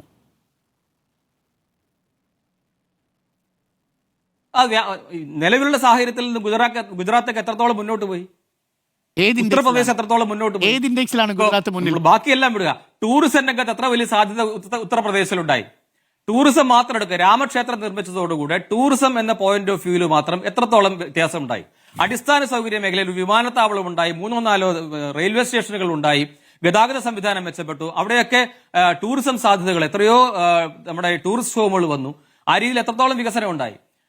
ഗുജറാത്തിൽ ഈ ഏകതാ പ്രതിമ ഒന്നുകൊണ്ട് മാത്രം എത്രത്തോളം ടൂറിസം മെച്ചപ്പെട്ടു? നമ്മൾ ഇതേ സാധ്യതകളാണ് കേരളത്തിൽ ഇപ്പോൾ തേടുന്നത്. ടൂറിസം രംഗത്ത് നമ്മൾ പല സാധ്യതകളും തേടുകയാണ്. പക്ഷേ എത്രത്തോളം നമുക്ക് വിജയിക്കാൻ സാധിച്ചു നമ്മൾ വിലയിരുത്തുന്നത് ഒറ്റപ്പെട്ട സംഭവങ്ങൾ മാത്രമാണ്. പക്ഷേ യുനെസ്കോയുടെ മസ്റ്റ് സീ സ്ഥലങ്ങളിൽ കേരളം ഡോക്ടർ അരുണാണ് ഒറ്റപ്പെട്ട സംഭവങ്ങൾ ചോദിക്കുന്നത്. ഏറ്റവും കൂടുതൽ ഡൊമസ്റ്റിക് ടൂറിസ്റ്റുകൾ വന്ന സംസ്ഥാനം ഏതാണ് അനുരാജ്? ആഭ്യന്തര ടൂറിസം ഏറ്റവും കൂടുതൽ വളർന്ന സംസ്ഥാനം ഏതാണ് അനുരാജ്? അത് കേരളമാണ്. ഞാൻ പറഞ്ഞതല്ല, അത് ദേശീയ ഏജൻസിയുടെ കണക്ക് പ്രകാരം ഏറ്റവും കൂടുതൽ ആഭ്യന്തര ടൂറിസ്റ്റുകൾ യാത്ര ചെയ്തു വന്ന സംസ്ഥാനം കേരളമാണ്. മസ്റ്റ് സീ സ്ഥലങ്ങളിൽ ഏറ്റവും കൂടുതൽ ഉൾപ്പെട്ടിരിക്കുന്ന സംസ്ഥാനത്തെ ഡെസ്റ്റിനേഷൻസ് കേരളമാണ്. അത് തെളിഞ്ഞതാണ്. അതിനെ ഉത്തർപ്രദേശിലെ അയോധ്യയുമായിട്ടും നമുക്ക് താരതമ്യം ചെയ്യാൻ പറ്റില്ല. അങ്ങനെയാണെങ്കിൽ തിരുപ്പതിയിലാണ് ഏറ്റവും കൂടുതൽ ആളുകൾ പോകുന്നതെന്ന് പറയേണ്ടി വരുമല്ലോ. ഒരു നിമിഷം ഞാൻ ഇതും കൂടെ പറയട്ടെ. അല്ല, താങ്കൾ ചോദിച്ചു അതും കൂടെ പറയാം പെട്ടെന്ന്. അതായത് താങ്കൾ എന്നോട് ചോദിച്ച ചോദ്യം BJP ഭരിക്കുന്ന സംസ്ഥാനങ്ങളിൽ എന്ത് നേട്ടമുണ്ടാക്കിയതാണ്. അപ്പൊ ഞാനൊരു ഉദാഹരണം പറഞ്ഞു എന്നുള്ളതേ ഉള്ളൂ. അതിന് ഞാൻ കേരളവുമായിട്ടൊന്നും അവിടെ താരതമ്യം ചെയ്തിട്ടില്ല. നമ്മൾ കേരളവുമായിട്ട് താരതമ്യം ചെയ്തത് വേറൊരു കോണ്ടെക്സ്റ്റിലാണ്. ശരി, ഞാൻ അരുണിലേക്ക് വരാം. അരുൺ, സന്ദീപ് വാര്യർ സൂചിപ്പിച്ചൊരു പ്രധാനപ്പെട്ട കാര്യം അത് തന്നെയാണ്. BJPയുടെ B ടീമായിട്ട് കോൺഗ്രസ് മാറുന്നു എന്ന് CPM ആരോപിക്കുമ്പോൾ തിരിച്ചു പറയുകയാണ്. അവിടെയാണ് പ്രതിപക്ഷ നേതാവ് പറഞ്ഞൊരു വാചകം പറയുന്നത്. വർഗീയതയ്ക്ക് തീ പിടിപ്പിക്കാൻ ശ്രമിക്കുകയാണ്. വികസന നേട്ടങ്ങൾ പറയുന്ന സമയത്ത് ചില കണക്കുകൾ ഒളിപ്പിച്ചു വെക്കുന്നു. ആ കണക്കാണ് സന്ദീപ് വാര്യർ നേരത്തെ സൂചിപ്പിച്ചത്. 1100-ലധികം പവർ വാട്ട് വേണ്ടെടുത്ത്, വൈദ്യുതി വേണ്ടെടുത്ത് 180 മാത്രം വൈദ്യുതി ഉൽപ്പാദനം ഉണ്ടാക്കുക, അതിനുശേഷം വലിയ നേട്ടമുണ്ടാക്കി എന്ന് പറയുക. രാജ്യമെമ്പാടും സംഭവിച്ച ശാസ്ത്ര സാങ്കേതിക നേട്ടങ്ങളുടെ ഫലം മാത്രമല്ലേ കേരളവും അനുഭവിക്കുന്നുള്ളൂ എന്നുള്ളതാണ് ചോദ്യം. ഇവിടെ അദ്ദേഹം മറ്റൊരു വാചകം ഉപയോഗിച്ചു, എൻ്റെ പിന്നെ വരുന്നവന്റെ ചെരിപ്പഴിക്കാൻ എന്ന് പറഞ്ഞൊരു വാചകം. അതിനെക്കുറിച്ച് വിശ്വഹിന്ദു പരിഷത്തിന്റെ നേതാവ് RV ബാബുവിനോട് ചോദിച്ചാൽ മതി. ഈ ശ്രീ VD സതീശൻ പറവൂരിലെ തെരഞ്ഞെടുപ്പിൽ വിജയിച്ചപ്പോഴെല്ലാം തലയിൽ തുണിയിട്ട് പോയി വോട്ട് തേടിയത് ആരുടേതായിരുന്നു എന്ന് ശ്രീ RV ബാബു പല ഘട്ടത്തിലും പറയുന്ന വീഡിയോ ഉണ്ട്. ഞാൻ അങ്ങേക്ക് അയച്ചു തരാം. അതേപോലെ തന്നെ ഇവിടെ ചോദിച്ചല്ലോ, ഗോൾവർക്കറുടെ ചിത്രത്തിന്റെ പിന്നിൽ പോയി കത്തിച്ചതും, അതുപോലെ തന്നെ തിണ്ണ നിരങ്ങാൻ വന്നത് ഇവിടെ ഇരുന്ന് തിണ്ണയിൽ നിരങ്ങി മറിഞ്ഞു പോയെന്നും, പ്രൈവറ്റ് വാഹനത്തിൽ പോയി കൊച്ചിയിൽ പോയി ബിഷപ്പും മറ്റുമുള്ളവരെയും കാണാൻ പോയതും ഇതൊക്കെ നമ്മുടെ മുന്നിലുണ്ട്. അപ്പൊ വർത്തമാനം ഒന്ന്, പ്രവൃത്തി മറ്റൊന്ന്. ഇത് കേരളത്തിലെ ജനങ്ങൾ കൃത്യമായിട്ട് തന്നെ കാണുന്നുണ്ട്. അതുകൊണ്ട് ഞാൻ ഇപ്പോ അതിൽ കൂടുതലായിട്ടൊന്നും പറയുന്നില്ല. പിന്നെ ഇപ്പൊ വൈദ്യുതിയുടെ ഞാൻ പറഞ്ഞല്ലോ, 5 വർഷം UDFന്റെ കാലം 2011 മുതൽ 16 വരെ കൂടുതലായിട്ട് ഉൽപ്പാദിപ്പിച്ചത് 88 മെഗാവാട്ട് മാത്രമാണ്. 2016 മുതൽ 2025 വരെ 1440 മെഗാവാട്ട് കൂടുതലായിട്ട് ഉൽപ്പാദിപ്പിക്കപ്പെടുന്ന സാഹചര്യം. ഇതെല്ലാം പറയുന്ന വസ്തുതയാണ് നമ്മുടെ മുന്നിൽ. ഞങ്ങൾ UDF അധികാരത്തിൽ വന്നാൽ പൊതുവിദ്യാഭ്യാസ യജ്ഞം അവസാനിപ്പിക്കും. ഞങ്ങൾ UDF അധികാരത്തിൽ വന്നാൽ ലൈഫ് മിഷൻ പിരിച്ചുവിടും. ഞങ്ങൾ കേരളത്തിൽ അധികാരത്തിൽ വന്നാൽ ആദരം പദ്ധതി അവസാനിപ്പിക്കും. ഞങ്ങൾ കേരളത്തിൽ അധികാരത്തിൽ വന്നാൽ കേരള ബാങ്ക് പിരിച്ചുവിടും. നിങ്ങളുടെ UDFന്റെ കൺവീനറായിരുന്ന MM ഹസൻ പറഞ്ഞ വാചകം തന്നെയല്ലേ ഈ വാചകം? അതുപോലെ ദേശീയപാത പണി പൂർത്തീകരിച്ച ഏതെങ്കിലും സ്ട്രക്ചർ ഈ നാടിന് സമർപ്പിക്കാൻ കഴിയുമെന്ന് താങ്കൾ സ്വപ്നം കാണണ്ട പിണറായി വിജയ എന്ന് പ്രസംഗിച്ചത് ശ്രീ K മുരളീധരനല്ലേ? വിഴിഞ്ഞം പദ്ധതി അങ്ങനെ പണി പൂർത്തീകരിക്കാൻ താങ്കൾ കഴിയുമെന്ന് പ്രതീക്ഷിക്കേണ്ട എന്ന് പ്രസംഗിച്ച നേതാവ് K മുരളീധരൻ, VD സതീശൻ, അതുപോലെ K സുധാകരൻ 3 പേര് പ്രസംഗിച്ചില്ലേ? ഈ തുരങ്കപാത ഒരിക്കലും ഞങ്ങൾ അനുവദിക്കില്ല എന്ന് പ്രസംഗിച്ച നേതാവിന്റെ പേര് ശ്രീ VD സതീശൻ എന്നല്ലേ? അതിവേഗപാത കേരളത്തിൽ അനുവദിക്കില്ല എന്ന് പ്രസംഗിച്ച ആൾ K സുധാകരനല്ലേ? ഈ കഴിഞ്ഞ ആഴ്ച വരെ അതിനെതിരെ പ്രസംഗിച്ച ആളല്ലേ ശ്രീ VD സതീശൻ? ഇടമൺ കൊച്ചി പാത ഒരിക്കലും, വൈദ്യുതി ലൈൻ പാത ഒരിക്കലും ഞങ്ങൾ അനുവദിക്കില്ലെന്ന് എത്രയോ UDFന്റെ നേതാക്കന്മാർ പറഞ്ഞു. ഗെയിൽ പദ്ധതിയുമായി ബന്ധപ്പെട്ട വലിയ ഭീതി പടർത്തുന്ന തരത്തിലുള്ള പ്രസ്താവനകൾ നടത്തിയത് ഒരു കാരണവശാലും ഗെയിൽ പദ്ധതി നടപ്പിലാക്കാൻ സമ്മതിക്കില്ലെന്ന് പറഞ്ഞതൊക്കെ അന്നത്തെ LDFും CPMുമാണ്. പ്രതിപക്ഷത്തിരിക്കുമ്പോൾ ഭരണപക്ഷം കൊണ്ടുവരുന്ന വികസന പദ്ധതികൾക്ക് തുരങ്കം വയ്ക്കുകയും വിമർശിക്കുകയും ചെയ്തിട്ടുണ്ട്. അതെല്ലാ കാലത്തും നടന്നിട്ടുണ്ട്. അങ്ങനെ കണ്ടാ പോരെ? പക്ഷെ ഇപ്പോഴും ഉമ്മൻചാണ്ടി കൊണ്ടുവന്ന മെട്രോ അല്ലേ? ഉമ്മൻചാണ്ടി കൊണ്ടുവന്ന വിഴിഞ്ഞമല്ലേ? ഉമ്മൻചാണ്ടി കൊണ്ടുവന്ന കണ്ണൂരല്ലേ? UDFന്റെ അല്ല ഒറ്റ മിനിറ്റ്. കല്ലിട്ടാൽ കപ്പലോടുമോ മിസ്റ്റർ അരുൺ? കല്ലിട്ടാൽ കപ്പലോടുമോ? കപ്പലോടാൻ വേണ്ടി ഒരു നങ്കൂരം ഇടാൻ വേണ്ടി ഒരു കല്ലെങ്കിലും വേണ്ടേ? പദ്ധതിക്ക് കഴിയുമെങ്കിൽ ലോകത്ത് എവിടെയെങ്കിലും ഉണ്ടോ? ഒരു കല്ലുണ്ടായാൽ ആ കല്ല് അവിടെ കിടക്കുകയുള്ളൂ. നമുക്കറിയാം 17 വർഷം മുമ്പ് ഒരു പദ്ധതി, വികസന പദ്ധതി, ലോകത്ത് മദർഷിപ്പ് വരുന്ന ഏറ്റവും വലിയ 3 തുറമുഖങ്ങളിൽ ഒന്നായി 17 വർഷം മുമ്പ് പണി പൂർത്തീകരിക്കാൻ കഴിയുക. ഏതെങ്കിലും വികസന പ്രവർത്തനം ഒരു നിശ്ചയിച്ച ഡേറ്റിനേക്കാൾ 1-2 വർഷം മുമ്പ് ചിലപ്പോൾ പൂർത്തീകരിച്ചിട്ടുണ്ടാവും. 17 വർഷം 2045 പൂർത്തീകരിക്കേണ്ടത് 2028 പൂർത്തീകരിക്കുന്നു. എത്രയാ കേന്ദ്രത്തിന്റെ വിഹിതം? എത്രയാ സംസ്ഥാനം ചെലവഴിച്ചത്? നമുക്കറിയാം. എത്ര വലിയ തിരിച്ചു പിടിച്ചവരാ കേന്ദ്രം. എന്നിട്ട് പറയാ ഒറ്റ മിനിറ്റ് അദാനിയുടെ മിടുക്കൊക്കെ അവിടെ നിൽക്കട്ടെ. പണം കേരളം മുടക്കിയത് എത്രയാ താങ്കൾക്കറിയോ? 28 സംസ്ഥാനങ്ങളിൽ 27 സംസ്ഥാനങ്ങളിലും ദേശീയപാതയ്ക്ക് വേണ്ടി പണം മുടക്കിയതാരാ? ഭൂമി ഏറ്റെടുക്കാൻ പണം മുടക്കിയതാരാ? കേരളം മുടക്കിയത് എത്രയാ? 5580 കോടി രൂപ അന്ന്. ഇപ്പോൾ 6500 കോടി രൂപ കഴിഞ്ഞിരിക്കുന്നു. അതുപോലെ ഓരോന്ന് എടുത്തു നോക്കിയേ. ദേശീയ തലത്തിൽ വന്ന വികസനം തന്നെയാണോ കേരളത്തിൽ വന്നത്? സുസ്ഥിര വികസന സൂചികയിലും മാനവ വിഭവ സൂചികയിലും ഒന്നിച്ചു നിൽക്കുന്ന, ഏറ്റവും ഒന്നാമതായി നിൽക്കുന്ന സംസ്ഥാനം കേരളം എന്ന് കണ്ടെത്തി ഡൽഹിയിൽ കൊണ്ടുപോയി നിരവധി അവാർഡ് കേന്ദ്ര ഗവൺമെന്റ് തന്നെ കേരളത്തിന് കൊടുത്തില്ലേ? സാമ്പത്തിക അവലോകന റിപ്പോർട്ട് ജനുവരി മാസം 31 പാർലമെന്റിൽ മേശപ്പുറത്ത് നിർമ്മല സീതാരാമൻ വയ്ക്കുമ്പോൾ എത്ര തവണയാണ് കേരളത്തിന്റെ പേര് പരാമർശിച്ചത്? അതിദാരിദ്ര്യ സർവേ നടത്തി അതിദാരിദ്ര്യത്തെ നിർമ്മാർജ്ജനം ചെയ്തത് ഉൾപ്പെടെ ഓരോ രംഗത്തും നമ്മൾ നേടിയ നേട്ടങ്ങൾ എണ്ണമറ്റ് BJPയുടെ ഗവൺമെന്റ് തന്നെ നിരത്തിയതിനു ശേഷം നയാ പൈസ നമുക്ക് തന്നില്ല. എയിംസുമായി ബന്ധപ്പെട്ടുകൊണ്ട് ഇവിടെ ഒരു പ്രതീതി പറഞ്ഞല്ലോ. എന്താ?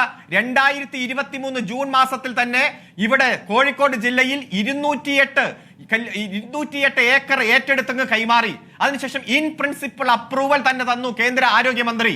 എന്നിട്ട് കേരളത്തിലെ വീണ ജോർജ് മന്ത്രിക്ക് കത്തയച്ചു. ഇൻ പ്രിൻസിപ്പിൾ അപ്രൂവൽ നൽകുന്നു, അടുത്ത പ്രഖ്യാപനം ഉണ്ടാകും എന്ന് പറഞ്ഞുകൊണ്ട്.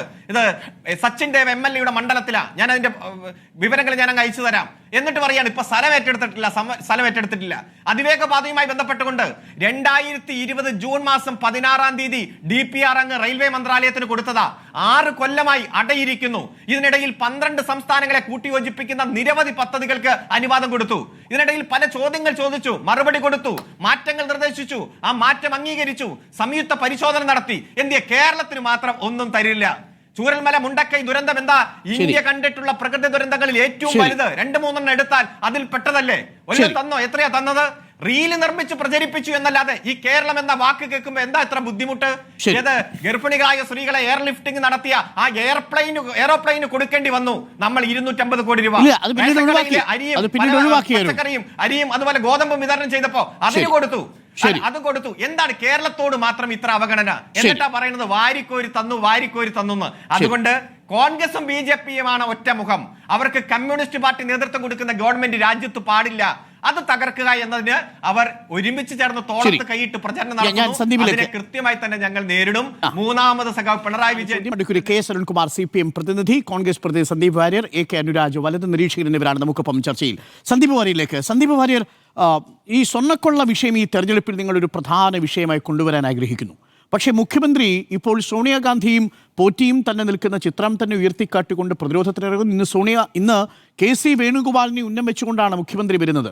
അപ്പോൾ നിങ്ങൾ ഈ തെരഞ്ഞെടുപ്പിൽ ഉയർത്താൻ പോകുന്ന 3 പ്രധാനപ്പെട്ട കാര്യങ്ങൾ: 1, സ്വർണ്ണക്കൊള്ളയുമായി ബന്ധപ്പെട്ട വിഷയം; 2, BJPയുടെ B ടീമായി ഇടതുപക്ഷം മാറി എന്നുള്ള ആരോപണം; 3-മത്തത് ഭരണവിരുദ്ധ വികാരം. ഈ 3 കാര്യങ്ങൾക്കും ഇപ്പോൾ ഈ യാത്രയിൽ മറുപടി ലഭിക്കുന്നുണ്ടോ സന്ദീപ് വാര്യർ? ഒപ്പം അരുൺ പറഞ്ഞതിനുള്ള മറുപടി കൂടി. അല്ല, അരുൺ ഇവിടെ നേരത്തെ പറഞ്ഞ ഈ CPMന്റെ സ്ഥിരം ക്യാപ്സ്യൂൾ, അതെനിക്ക് തോന്നുന്നു AK സെന്ററിൽ നിന്ന് പുഴുങ്ങിക്കൊടുക്കുന്ന ക്യാപ്സ്യൂളുകൾ ഇങ്ങനെ വാരി വതറിക്കൊണ്ടിരിക്കുകയാണ് CPM. ഈ പ്രത്യേകിച്ച് ഈ വികസന കാര്യവുമായി ബന്ധപ്പെട്ട് മുഴുവൻ കള്ളക്കണക്കുകളാണെന്ന് ഞാൻ നേരത്തെ ഇലക്ട്രിസിറ്റി ജനറേഷനുമായി ബന്ധപ്പെട്ട കാര്യം പറഞ്ഞു. അദ്ദേഹത്തിന് അതിൽ കൃത്യമായ മറുപടി ഒന്നുമില്ല. ഇപ്പോൾ ഇലക്ട്രിസിറ്റി ജനറേഷനുമായി ബന്ധപ്പെട്ട് അദ്ദേഹം 1400 മെഗാവാട്ട് അഡീഷണൽ ആയിട്ട് ഉൽപ്പാദിപ്പിച്ചു എന്നാണ് പറയുന്നത്. 1400 മെഗാവാട്ട് എന്ന് പറയുമ്പോൾ അത് ചെറിയ കണക്കല്ല. അങ്ങനെയാണെങ്കിൽ കേരളം ആകെപ്പാടെ ഉപയോഗിക്കുന്ന 5500-ൽ 1400 മെഗാവാട്ട് കഴിഞ്ഞ 10 വർഷത്തിനുള്ളിൽ അവർ കേരളത്തിൽ ആഡ് ഓൺ ചെയ്ത പ്രൊജക്ടുകൾ ഏതൊക്കെയാണെന്ന് അവർ പറയട്ടെ. അതിന് മാത്രമുള്ള പ്രൊജക്ടുകൾ കേരളത്തിൽ എവിടെ ആര് ഇനാഗുറേറ്റ് ചെയ്തു? അതിവേഗ റെയിൽപാത ഞങ്ങൾ എതിർത്തു. നിങ്ങൾ നടപ്പാക്കാൻ നിങ്ങൾക്ക് സാധിച്ചോ? കേരളയിലെ ഞങ്ങൾ എതിർത്തിട്ടുണ്ട്. അത് അങ്ങേയറ്റം ജനവിരുദ്ധമായിരുന്നു. നിങ്ങളിട്ട മഞ്ഞക്കുറ്റികളൊക്കെ ഇവിടെ തന്നെ കിടക്കുകയാണ്. ഇനി പോകുന്ന പോക്കിന് ആ മഞ്ഞക്കുറ്റികളൊന്ന് ഊരി പിഴുത് കൊണ്ടുപോകാനുള്ള സന്മനസ്സെങ്കിലും കാണിക്കണം. കാരണം നിങ്ങൾ മഞ്ഞക്കുറ്റിയിട്ട സ്ഥലങ്ങളിൽ ജനങ്ങൾക്ക് ഇപ്പോഴും ഭൂമി വിൽക്കാൻ കഴിയാതിരിക്കുകയാണ്. നിങ്ങൾ അങ്ങേയറ്റത്ത് ജനവിരുദ്ധത കാണിച്ച കാര്യങ്ങളാണ്. ഇപ്പോൾ നിങ്ങൾ ആ പ്രൊജക്റ്റ് തന്നെ മാറ്റി പുതിയ പ്രൊജക്റ്റ് കൊണ്ടുവരുമെന്ന് പറയുന്നു. ജനവിരുദ്ധമാണെങ്കിൽ അതിനെ എതിർക്കും, ജനവിരുദ്ധമായിട്ടുള്ള കാര്യങ്ങൾ എതിർക്കും.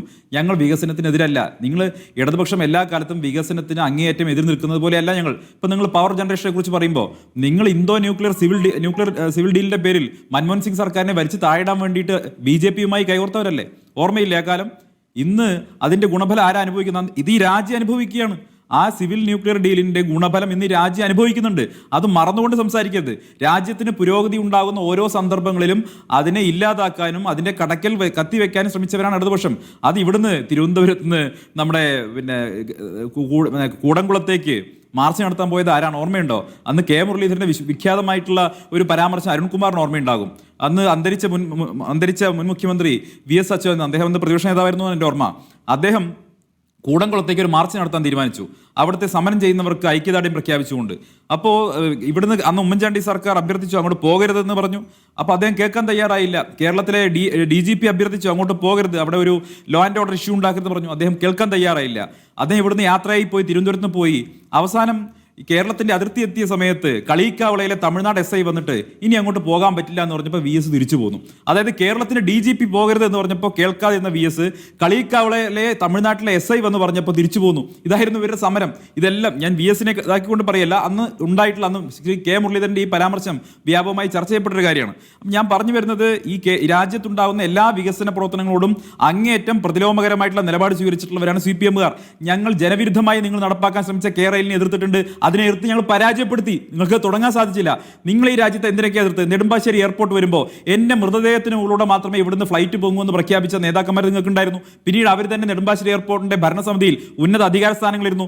ഇന്ന് പിണറായി വിജയനും കുടുംബവും സകുടുംബം അമേരിക്കയിലേക്ക് പോകുന്നതും ദുബായിലേക്ക് പോകുന്നതും അതേ നെടുമ്പാശ്ശേരി എയർപോർട്ടിലാണ്. നിങ്ങൾ മറക്കരുത്. അങ്ങനെ എത്രയോ വികസന ഉദാഹരണങ്ങൾ. ഇപ്പോൾ വിഴിഞ്ഞം എയർപോർട്ടിന്റെ കാര്യം അദ്ദേഹം പറഞ്ഞു. ഇപ്പോൾ അദ്ദേഹം കല്ലിട്ട് പോയതുകൊണ്ട് വികസനമാവുമെന്ന് വെച്ചു. ഏതെങ്കിലും ഒരു ഡെവലപ്മെന്റ് പ്രൊജക്ട് ഇനീഷ്യേറ്റ് ചെയ്യുക എന്നുള്ള പ്രധാനപ്പെട്ട ഘട്ടമാണ്. നോക്കൂ, ആ വിഴിഞ്ഞ പ്രൊജക്റ്റിൽ ഏറ്റവും സങ്കീർണമായിട്ടുള്ള ഘട്ടം ഏതായിരുന്നു? ഈ കേരളത്തിൽ CPMനെ പോലെ വികസനത്തിന് അങ്ങേയറ്റം പുറത്തിരിഞ്ഞു നിൽക്കുന്ന, അങ്ങേയറ്റം പ്രതിലോമകരമായിട്ട് നിലപാട് സ്വീകരിക്കുന്ന, ഗുണ്ടായിസം ചെയ്യുന്ന, ഏതെങ്കിലും വിദേശ കമ്പനി വന്നാൽ അവരെ ആക്രമിക്കുന്ന ഒരു ഗുണ്ടാ സംഘം കേരളത്തിൽ പ്രതിപക്ഷത്തിരിക്കുമ്പോൾ അദാനിയെ പോലെ ഒരു ഈ രംഗത്ത് വിഖ്യാതമായ ഒരു ടീമിനെ കൺവിൻസ് ചെയ്ത് വളരെ ഡിപ്ലോമാറ്റിക്കലി അവരെ കേരളത്തിലേക്ക് കൊണ്ടുവരാൻ ശ്രീ ഉമ്മൻചാണ്ടി മുഖ്യമന്ത്രി ആയിരിക്കുമ്പോൾ കാണിച്ചിട്ടുള്ള അദ്ദേഹത്തിന്റെ കഴിവുണ്ടല്ലോ, കൺസെൻസസ് കൊണ്ടുവരാൻ കഴിഞ്ഞിട്ടുള്ള അദ്ദേഹത്തിന്റെ കഴിവുണ്ടല്ലോ, അതിനെല്ലാം അംഗീകരിക്കേണ്ടത്. അതായിരുന്നല്ലോ ആ പ്രൊജക്റ്റിലെ ഏറ്റവും സങ്കീർണമായിട്ടുള്ള സമയം എന്ന് പറയുന്നത്. അതുകൊണ്ടല്ലേ ആ പ്രൊജക്റ്റ് ഇന്ന് യാഥാർത്ഥ്യമായത്. ഇന്ന് നിങ്ങൾ വിഴിഞ്ഞത്ത് മുഖ്യമന്ത്രി പിണറായി വിജയനും നിങ്ങളുടെ ഗവൺമെന്റും എത്ര തന്നെ വിസ്മരിക്കാൻ ശ്രമിച്ചാലും വിഴിഞ്ഞത്തെ കടലിൽ തിരമാലകൾ ആഞ്ഞടിക്കുന്നിടത്തോളം കാലം നിങ്ങൾ ചെവി ഓർത്തിരുന്നാൽ വിഴിഞ്ഞത്തെ കടൽ തിരമാലകളിൽ നിങ്ങൾക്ക് ഉമ്മൻചാണ്ടി എന്ന ശബ്ദം കേൾക്കാൻ പറ്റും. കാരണം വിഴിഞ്ഞം പ്രൊജക്ടിന്റെ പിതാവ് ഉമ്മൻചാണ്ടിയാണ്. അന്ന് നിങ്ങളെ ആരോപണം എന്തായിരുന്നു? 5000 കോടിയുടെ കടൽ കൊള്ള എന്നാണ് ദേശാഭിമാനിയിൽ അച്ചടിച്ചെഴുതിയത്. ഓർമ്മയില്ലേ നിങ്ങൾക്ക്? പിണറായി വിജയന്റെ പ്രസ്താവന എന്തായിരുന്നു? ഞങ്ങൾ അധികാരത്തിൽ വന്നാൽ പിണറായിയെ പറപ്പിക്കുന്നായിരുന്നു. അങ്ങനെ പറപ്പിച്ചോ? നിങ്ങൾ എന്താ പറപ്പിച്ചത്? അദാനിയുടെ പേരെഴുതിയ ബലൂൺ പറപ്പിച്ചിരുന്നില്ല. പിന്നെ ഈ കരണദാനിയെ ക്ലിഫ് ഹൗസിൽ കൊണ്ടുപോയി നിങ്ങൾ ഭക്ഷണം കൊടുത്തില്ലേ? അപ്പൊ നിങ്ങൾ ഭരണത്തിലെത്തിയപ്പോൾ നിങ്ങളെ നിലപാട് മുഴുവൻ മാറി. UDF ശരിയാണ്, ഗവൺമെന്റുകൾ തുടർച്ചയാണ്, അങ്ങനെ തന്നെയാണ് വേണ്ടത്. ഗവൺമെന്റ് തുടർച്ചയാണ്. ഒരു ഗവൺമെന്റ് കൊണ്ടുവരുന്ന വികസന പദ്ധതി അടുത്ത ഗവൺമെന്റ് വരുമ്പോൾ ഉപേക്ഷിക്കാൻ പാടില്ല എന്നുള്ളത് തന്നെയാണ് ഞങ്ങളുടെ നിലപാട്.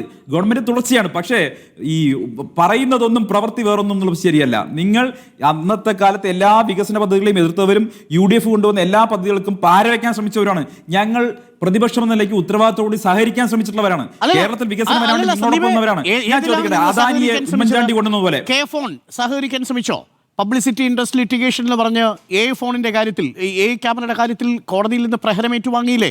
ഇപ്പോൾ വയനാട് തുരങ്കപാതയുടെ കാര്യത്തിൽ നടക്കൂല എന്ന് തന്നെയല്ലേ പറഞ്ഞത്? വിഴിഞ്ഞം ഒരു ഘട്ടത്തിൽ തീരദേശത്തെ മത്സ്യത്തൊഴിലാളികളുമായിട്ട് ഒരു സംഘർഷം വരുമ്പോൾ അന്ന് അവർക്കൊപ്പം ചേർന്ന് നിന്നുകൊണ്ട് ഈ പദ്ധതി നടക്കൂല എന്ന് കെ സുധാകരൻ പറഞ്ഞിട്ടുണ്ട്. ഈ കെ മുരളീധരൻ പറഞ്ഞിട്ടുണ്ട്. പാത ഏറ്റെടുക്കുന്നതിന്റെ കാര്യത്തിൽ, ഭൂമി ഏറ്റെടുക്കുന്ന കാര്യത്തിൽ നടക്കൂല എന്ന് പറഞ്ഞിട്ടുണ്ട്. ആർദ്രം പദ്ധതി, ലൈഫ് മിഷൻ പദ്ധതി പിരിച്ചുവിടുമെന്ന് പറഞ്ഞിട്ടുണ്ട് MM ഹസൻ. ഞാൻ പൂർത്തിയാക്കാം അരുൺ, എന്നെ പൂർത്തിയാക്കാൻ നോക്കി. നിങ്ങൾ പറഞ്ഞ ഈ ചോദ്യത്തിന് ഞങ്ങളുടെ എതിർപ്പും CPM-ന്റെ എതിർപ്പും തമ്മിൽ വലിയ വ്യത്യാസമുണ്ട്. ഞങ്ങൾ എവിടെ എതിർത്തിട്ടുള്ളത്? ഞങ്ങൾ ഓരോ പർട്ടിക്കുലർ ചില വിഷയങ്ങളിൽ, ഭൂമി ഏറ്റെടുക്കൽ വിഷയത്തിൽ ഉദാഹരണത്തിന് ചില ജനങ്ങളുടെ ജനകീയ പ്രശ്നങ്ങൾ വരുമ്പോൾ, ചില ജനങ്ങളുടെ പ്രശ്നങ്ങൾ വരുമ്പോൾ ഞാൻ പറയട്ടെ, ജനങ്ങളുടെ പ്രശ്നങ്ങൾ വരുന്ന സമയത്ത്, ജനകീയ പ്രശ്നങ്ങൾ വരുന്ന സമയത്ത് അവിടെ ഞങ്ങളുടെ കൺസേൺ പറഞ്ഞിട്ടുണ്ട്. പ്രതിപക്ഷം എന്ന നിലയ്ക്ക് ഞങ്ങൾ ഡിസ്ട്രക്റ്റീവ് ആയിട്ടുള്ള പ്രതിപക്ഷമേ ആയിരുന്നില്ല. ഞങ്ങൾ ഡിസ്ട്രക്റ്റീവ് ആയിട്ടുള്ള നിലപാട് സ്വീകരിച്ചിട്ടില്ല. പൂർണ്ണമായിട്ടും പദ്ധതിയെ ഇല്ലാതാക്കുന്ന ഒറ്റ കാര്യം ഒരു സെക്കൻഡ്, ഒരു മിനിറ്റ് ഞാൻ അവസാനിപ്പിക്കാം. ഇവർ പൂർണ്ണമായിട്ടും നശീകരണാത്മകമായിട്ടുള്ള പ്രതിപക്ഷമായിട്ടാണ് CPM എല്ലാ കാലത്തും പ്രവർത്തിച്ചുള്ളത്. ഞങ്ങൾ സഹകരിച്ചിട്ട് ഞാൻ ഒറ്റ കാര്യം ചോദിക്കുന്നുള്ളൂ. അദാനിയെ പോലെ ഒരു കോർപ്പറേറ്റിനെ അല്ലെങ്കിൽ ഒരു വലിയ വ്യവസായ ഭീമനെ കേരളത്തിലേക്ക് കൊണ്ടുവരാൻ കഴിഞ്ഞ 10 വർഷക്കാലത്ത് നിങ്ങൾക്ക് സാധിച്ചിട്ടുണ്ട്. നിങ്ങൾ പലതവണ BMW-ന്റെ പേര് പറഞ്ഞു, പല സംഗതികളുടെ പേര് പറഞ്ഞു. ഇവിടെ പിണറായി വിജയന്റെ കാലത്ത് ഇവിടുന്ന് ഓടി ഒളിക്കല്ലേ? ഇപ്പോൾ ഉദാഹരണത്തിന് സ്മാർട്ട് സിറ്റി, ദുബായ് കമ്പനി ഇവിടുന്ന് പേടിച്ച് ഓടിയില്ലേ? ഇപ്പോൾ അടുത്ത അവസ്ഥ എന്താ? അതിന്റെ അവസ്ഥ എന്താ? സ്മാർട്ട് സിറ്റി പോലെ പ്രഖ്യാപിക്കപ്പെട്ട പദ്ധതിയുടെ അവസ്ഥ എന്താ? എത്ര മില്യൺ കണക്കിന് ഡോളറിന്റെ ഇൻവെസ്റ്റ്മെന്റ് വന്നത് മുഴുവൻ നിങ്ങൾ ഇല്ലാതാക്കുന്ന സമീപനം ഉണ്ടായില്ലേ? ഇപ്പോൾ 3000 ഒരു കാര്യം പറയും, ഇദ്ദേഹം സ്റ്റാർട്ടപ്പിന്റെ കാര്യം പറഞ്ഞു, 3000 സ്റ്റാർട്ടപ്പുകൾ കാര്യം പറഞ്ഞു. ആരും കാര്യം മനസ്സിലാക്കണം, 2 ലക്ഷം സ്റ്റാർട്ടപ്പുകൾ ഇന്ത്യയിൽ തുടങ്ങിയപ്പോഴാണ് 3000 സ്റ്റാർട്ടപ്പുകൾ കേരളത്തിൽ വരുന്നത്. ഇനി ഇന്ത്യയിലാകെ 160-ലധികം യൂണിക്കോൺസ് ഉണ്ട്. $1 ബില്യൺ ടേൺ ഓവറുള്ള 160ഓളം വരുന്ന യൂണിക്കോണുകളുണ്ട്. കേരളത്തിൽ എത്രയുള്ളത്? ഒറ്റ ഒന്നാ കേരളത്തിലുള്ളത്. അത് ഇപ്പൊ ഈ അടുത്തുണ്ടായതാ. അപ്പോൾ ഈ സ്റ്റാർട്ടപ്പുകളുടെ മെനിയൊന്നും പറയണ്ട. കേരളം ഇപ്പോഴും വ്യവസായ വികസനത്തിന്റെ കാര്യത്തിൽ വലിയ മുരടിപ്പാണ്. നിങ്ങൾക്ക് വ്യവസായ വികസനത്തിന് അനുകൂലമായിട്ടുള്ള പോളിസി കൊണ്ടുവരാൻ പറ്റില്ല. പോളിസി പാരാലിസിസ് ആണ് കേരളത്തിലുള്ളത്. അല്ല, വിഴിഞ്ഞവുമായി ബന്ധപ്പെട്ടുകൊണ്ട് ആദ്യത്തെ 20 കൊല്ലം 1 രൂപ പോലും കേരളത്തിന് ലാഭവിഹിതമില്ല എന്നും 21-ാം വർഷം മുതൽ ഓരോ ശതമാനം കൂടി 40 വർഷമാകുമ്പോൾ ആകെ 20% ലാഭം കിട്ടുമെന്നും 40 വർഷത്തിന് ശേഷം ആ എഗ്രിമെന്റ് മറ്റൊരു 20 വർഷം കൂടി എക്സ്റ്റെൻഡ് ചെയ്യാമെന്നുള്ള കണ്ടീഷനെ ഞങ്ങൾ എതിർത്തു. ആ കണ്ടീഷനെ ഇപ്പോഴും ഞങ്ങൾ എതിർക്കുന്നു. അത് കേരളത്തിന് അനുകൂലമായിട്ടുള്ള കണ്ടീഷൻ അല്ല. പിന്നെ ഇപ്പോഴും ആ കല്ലിട്ട് പോയിട്ടും 17 വർഷം മുമ്പ് പൂർത്തീകരിക്കുമ്പോൾ ശ്രീ VD സതീശൻ പറഞ്ഞൊരു വാചകമുണ്ട്, കപ്പല് പോയിട്ട് ഒരു ബോട്ട് പോലും വിഴിഞ്ഞത്തിറങ്ങില്ലെന്ന് പ്രഖ്യാപിച്ച നേതാവിന്റെ പേരാ VD സതീശൻ.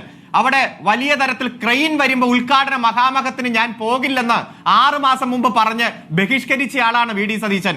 എന്നിട്ട് എങ്ങനെയാ ഇപ്പോ 2ാം ഘട്ട ഉദ്ഘാടനത്തിന് ഏറ്റവും മുന്നിൽ പോയി ചിരിച്ചുകൊണ്ട് നിന്നത്? എങ്ങനെ സാധിച്ചു? It is not a public interest litigation, it is a publicity interest litigation എന്ന് ഈ രാജ്യത്ത് ഏതെങ്കിലും പ്രതിപക്ഷ നേതാവിനെതിരെ ഹൈക്കോടതി പറഞ്ഞിട്ടുണ്ടെങ്കിൽ, ചീഫ് ജസ്റ്റിസ് പറഞ്ഞിട്ടുണ്ടെങ്കിൽ, ഏതോ ഒരു ചീഫ് ജസ്റ്റിസ് എന്തോ പറഞ്ഞു എന്ന് പറഞ്ഞ് പുച്ഛിച്ച് തള്ളും നമ്മൾ കണ്ടില്ലേ? രാഷ്ട്രീയ ധാർമ്മികത എന്ന് പറഞ്ഞാൽ മുഖ്യമന്ത്രിയിൽ നിന്ന് മാത്രം പ്രതീക്ഷിച്ചാൽ പോരാ, അത് പ്രതിപക്ഷ നേതാവിന് ഉണ്ട് എന്നൊരു അഫിഡവിറ്റ് ഫയൽ ചെയ്യണമെന്ന് ഈ രാജ്യത്ത് ഏതെങ്കിലും ഒരു പ്രതിപക്ഷ നേതാവിനോട് ചീഫ് ജസ്റ്റിസ് പറഞ്ഞിട്ടുണ്ടോ? ഉണ്ട്. ശ്രീ VD സതീശനെതിരെ സ്പ്ലിംഗറുമായി ബന്ധപ്പെട്ടുകൊണ്ട് എത്രയോ അഴിമതി ആരോപണം നിങ്ങൾ ഉന്നയിച്ചു. ഒരെണ്ണം തെളിയിക്കാൻ കഴിഞ്ഞോ? ജലമെട്രോ, AI camera, high speed fibre internet കണക്ഷന്റെ ഫോൺ എല്ലാം അങ്ങ് കീറിപ്പറിച്ച് പള്ളക്കളഞ്ഞില്ലേ നിങ്ങളുടെ കേസിന്റെ ഫയലിൽ? ഏതെങ്കിലും ഒരു വിജയം നിങ്ങൾക്ക് ഹൈക്കോടതിയിൽ ഉണ്ടാക്കാൻ കഴിഞ്ഞോ? ഇല്ലല്ലോ. നിങ്ങൾ ഉന്നയിച്ച എല്ലാ ആരോപണങ്ങളും തെറ്റാണ്, വ്യാജമാണ് എന്ന് ബോധ്യപ്പെടുന്ന സാഹചര്യം ഉണ്ടായി. അതുപോലെ താങ്കൾ പറഞ്ഞു ഞങ്ങൾ എതിർത്ത പദ്ധതി എന്താ? ഞാൻ ആദ്യം പറഞ്ഞില്ലേ, പൊതുവിദ്യാഭ്യാസത്തെ നിങ്ങൾ എതിർത്തു, ലൈഫ് പദ്ധതിയെ നിങ്ങൾ എതിർത്തു, ആദ്രം പദ്ധതിയെ നിങ്ങൾ എതിർത്തു, കേരള ബാങ്കിനെ നിങ്ങൾ എതിർത്തു, കുടുംബശ്രീയുടെ പേര് മാറ്റി തകർക്കാൻ നിങ്ങൾ ശ്രമിച്ചു, മാവേലി സ്റ്റോറിനെ നിങ്ങൾ എതിർത്തു, സപ്ലൈകോയിനെ നിങ്ങൾ എതിർത്തു, ദേശീയപാത ഒരിക്കലും പൂർത്തീകരിക്കാൻ കഴിയില്ലെന്ന് നിങ്ങൾ പ്രഖ്യാപിച്ചു. അതോടൊപ്പം തന്നെ തുരങ്കപാതയെ നിങ്ങൾ എതിർത്തു, അതിവേഗപാതയെ എതിർത്തു, കൊച്ചി ഇടമൻ പാതയെ എതിർത്തു. എന്നിട്ടും ഞങ്ങൾ ഇവിടെ കിടപ്പാടം ജപ്തി ചെയ്യുന്നത് അടക്കമുള്ള അതിനെതിരെ നിയമനിർമ്മാണം നടത്തി, വന്യജീവി ആക്രമണത്തിനെതിരെ നിയമനിർമ്മാണം നടത്തി, ഭൂപതിവ് പട്ടയുമായി ബന്ധപ്പെട്ടുകൊണ്ട് ഇടുക്കി ജനതയുടെ പ്രശ്നം പരിഹരിച്ചു. ശബരി റെയിൽപാത താങ്കൾക്കറിയോ? ഇന്ത്യയിൽ എവിടെയെങ്കിലും റെയിൽവേക്ക് വേണ്ടി സംസ്ഥാന ഗവൺമെന്റ് പണം മുടക്കേണ്ടി വന്നെങ്കിൽ അതിപ്പോ ശബരി റെയിൽവേക്ക് 50% ഈ കേരളം കൊടുക്കേണ്ടി വരുന്നു. ശബരിമലയിൽ വിമാനത്താവളവും വരും. അതിവേഗപാത നിങ്ങൾ എത്ര എതിർത്താലും ഈ കേരളത്തിൽ വരും. ഒറ്റ പ്രശ്നം, അത് റെയിൽവേ യൂണിയൻ ലിസ്റ്റിലായി പോയി, അല്ലെങ്കിൽ കാണാമായിരുന്നു. സംസ്ഥാന ഗവൺമെന്റ് തന്നെ മറ്റു രൂപത്തിൽ കൊണ്ടുവരുന്നത് നമുക്ക് കാണാമായിരുന്നു. ചെല്ലാനത്തും അതുപോലെ തന്നെ നമുക്കറിയാം മുനമ്പത്തുമെല്ലാം ആ പ്രശ്നത്തെ ആളിക്കത്തിക്കാൻ ശ്രമിച്ചത് ആരാ? പ്രശ്നങ്ങളൊക്കെ എവിടെ? ചെല്ലാനം എവിടെ?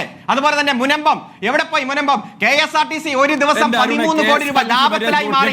നിങ്ങളുടെ കാലത്ത് അടച്ചുപൂട്ടുമെന്ന് KSRTCയുടെ മന്ത്രി തന്നെ പ്രഖ്യാപിച്ചതാ. ഏതു മേഖലയാണ് കേരളം പിന്നിൽ? നമുക്ക് സംവദിക്കാം, കണക്കുകൾ വെച്ച് സംവദിക്കാം. നിങ്ങളിങ്ങനെ ഊഹാഭോഗങ്ങളും നുണപ്രചരണം വ്യാജ വാർത്തകളുമായിട്ട് ഇറങ്ങിത്തിരിക്കെ ഞങ്ങൾ വികസനവുമായിട്ട് ജനങ്ങളിലേക്ക് ഇറങ്ങും. ഈ നേട്ടങ്ങൾക്ക് ഒരു തുടർച്ച വേണമെന്ന് കേരളത്തിലെ ജനങ്ങൾ ആഗ്രഹിക്കുന്നുണ്ട്. ആ തുടർച്ച ഉണ്ടാകും. അത് 2021 ഞങ്ങൾക്ക് കിട്ടി, 2026 2030 ഞങ്ങൾക്ക് കിട്ടും. ജനങ്ങൾ വികസനത്തോടൊപ്പമാണ്, ഒരു സംശയം വേണ്ട. ശരി, ഒരു ഇടവേള വോട്ടാകുന്നത് എന്നാണ് ചോദ്യം. അതിഥികൾ തുടരുന്നു. നമുക്ക് 2 മിനിറ്റ് മാത്രമേ സമയമേ ഉള്ളൂ. AK Anuraj 1 minute, Sandeep Warrier 1 minute. ആദ്യം AK അനുരാജിലേക്ക്. AK അനുരാജ്, ഈ തദ്ദേശ തിരഞ്ഞെടുപ്പിൽ വളരെ കുറഞ്ഞ വോട്ടിന്റെ വർധനവ് മാത്രമേ നിങ്ങൾക്ക് രേഖപ്പെടുത്താൻ സാധിച്ചിട്ടുള്ളൂ, അതും കോർപ്പറേഷനിൽ മാത്രം. ബാക്കി ഗ്രാമങ്ങളിലേക്ക് വന്നാൽ അവിടെ BJP വളരെ നിരാശാജനകമായ ഒരു പ്രകടനമാണ് കാഴ്ചവെച്ചത്. നിയമസഭാ തെരഞ്ഞെടുപ്പ് അടുത്തിരിക്കെ ഈ വോട്ട് പാറ്റേൺ മാറ്റാൻ നിങ്ങളുടെ കയ്യിൽ എന്തുണ്ട്? മാത്രമല്ല, ഇപ്പോൾ ബഡ്ജറ്റിനെ തുടർന്ന് എയിംസ് ഇല്ലാത്തത്, അതിവേഗ റെയിൽ ഇല്ലാത്തത്, ഇതൊക്കെ BJPക്കെതിരെ ഒരു പൊതുബോധം സൃഷ്ടിച്ചിട്ടുണ്ട് എന്ന് തോന്നുന്നുണ്ടോ താങ്കൾക്ക് അനുരാജ്? എങ്ങനെ മറികടക്കും ഈ പൊതുബോധത്തെ?